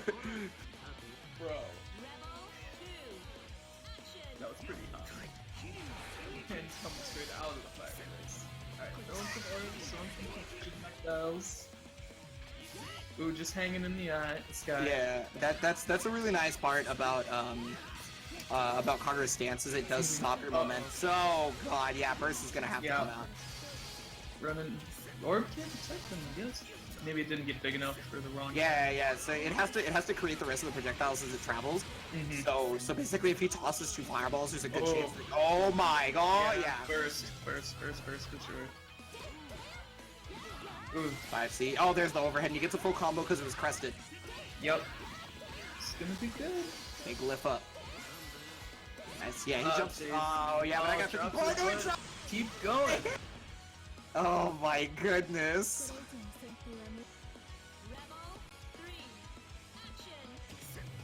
Okay, here we go. 1-1 in rounds right now.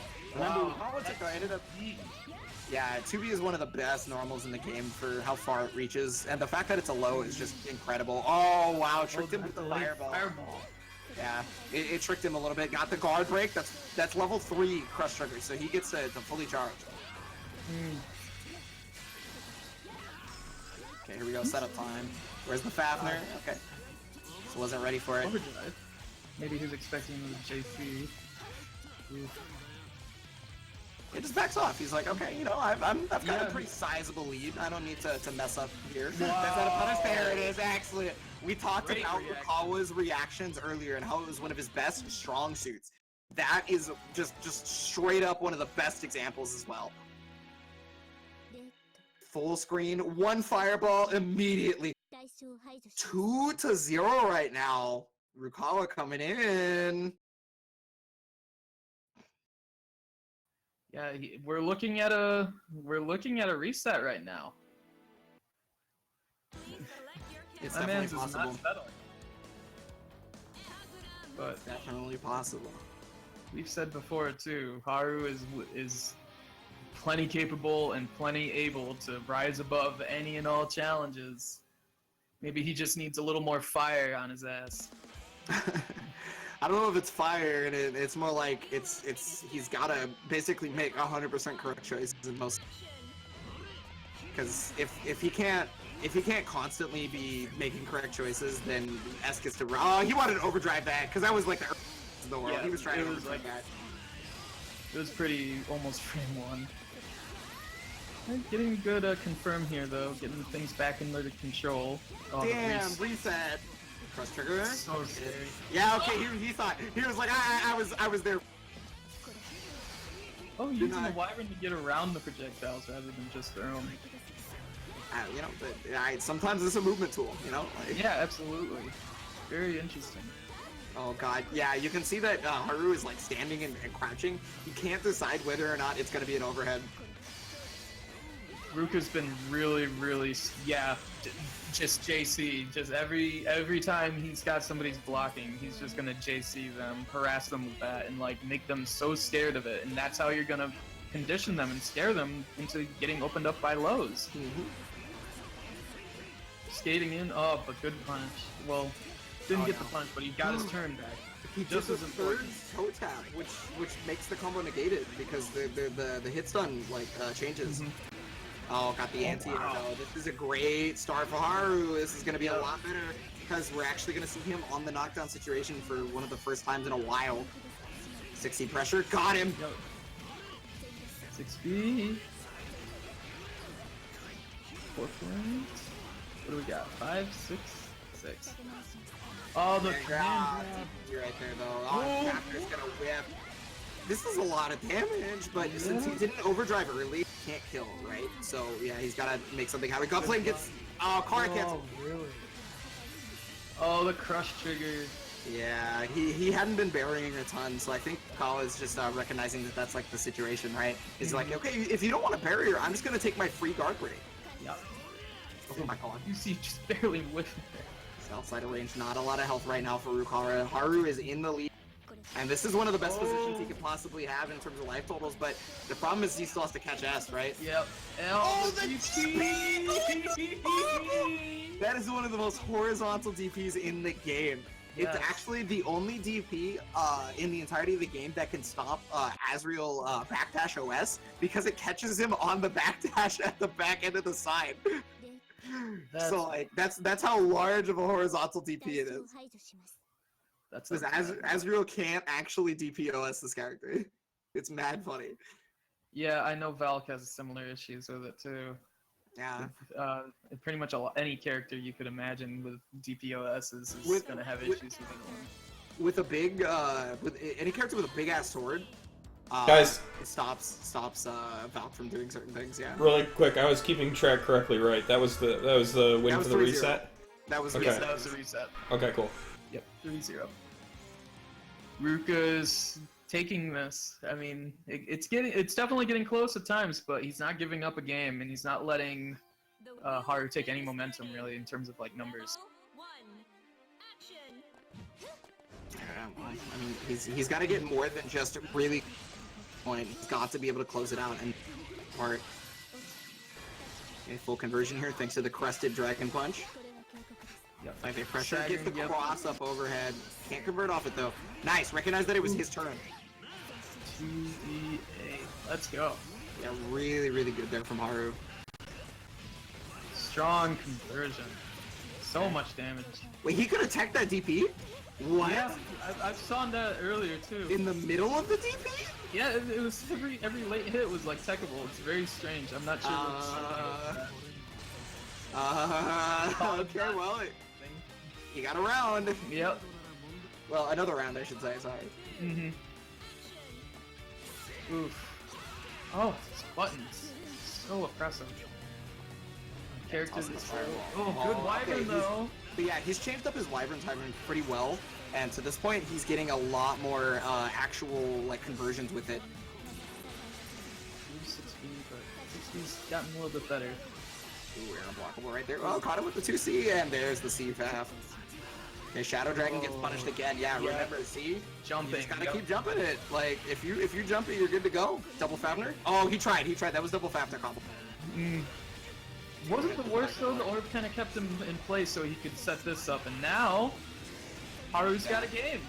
Alright, there we go. So, 1-0 right now for Haru. Haru's not letting him just steal this and go. He fought for this side. Now he used that time, he used that for those first 3 games, get some information, make some adjustments, and now he's starting to get a little bit more comfortable here. He took 2 rounds straight, so maybe he's starting to find some real hard answers that Ruka's really got to think about. I definitely think changing up his timing on his Wyverns was very, very important because he got 2, maybe 3 counter hit Wyverns, which led to huge, huge damage. Yes, big momentum change here. So still 3 out of 5, despite it being a bracket reset, and whenever the score changes to 1-0.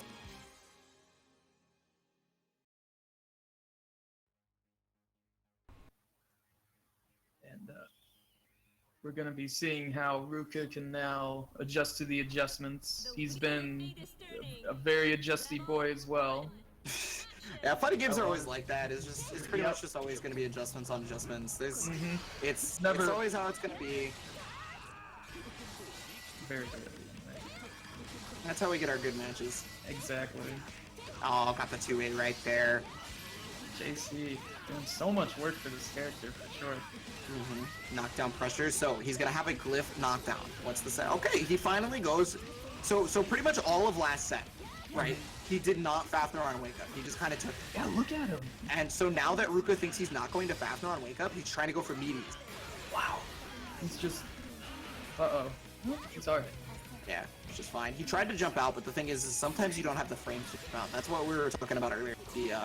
Sometimes you just can't. Oh, he tried to DP his DP. He tried to DP his DP. I definitely spaced out again. Did Ruka It's or 1-0 Haru. It's Oh, 1-0. Haru. 1-0 Thank Haru. you. Yeah, we said it a couple of times, and I thought you'd hear it. But Oh, I get distracted by other stuff. It's alright, we got you. Thank you. Pressure. Oh, that 5C. yeah, very, very far-reaching normal. This is good damage here. Yeah, very, very good damage. 4.6. Oh, what? He went under the... Oh my god, and then the Fafner. Oh, Oh, no. he just do it again. That's super bad for Ruka, but Oh, super no great wrap? for Haru. Yeah, I'm surprised he didn't try to complete it. Oh, Oh just my stand. god. Oh my god. Yeah, there We it is. just 60 stand cat it. mode. Was not ready for it. So now 2-0 for Haru. After getting reset 3-0, he's up 2. Yeah, and these have been pretty fast matches too. Something has clicked in Haru, and he's trying to kind of bull his way through. He's just bashing Ruka down before he can really get his steady on his own self, you know, and figure out what's even going on. It's all about momentum stealing at this point.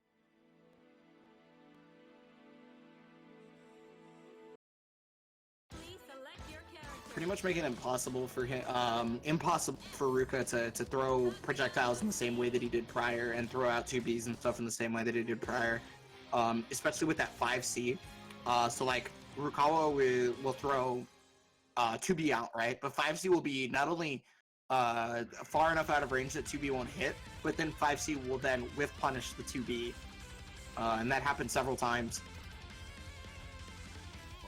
Really strong adjustments. So let's see if he can keep this bulldoze going. Oof.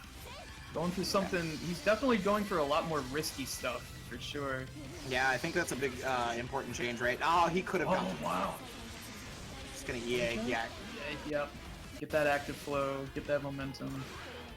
Oh my god, that's gonna hurt. Yep, Yeah, force in the burst. That was also gonna be forced all the way to the. So JC comes out, DPs through the fireball. Gonna get the safe jump under. Oh, the slow overhead. Let's go. Ruka getting a lot of momentum here. He's getting a lot of leads here. Ooh, but the Fafner. Yeah, he recognized that setup from previous There's the times. rapid. He recognized the setup from previous times, so he immediately went for the Fafner, trying to catch him, and he did exactly that. He's got him all the way in the corner, plus 4.57. Yeah. Overdrive.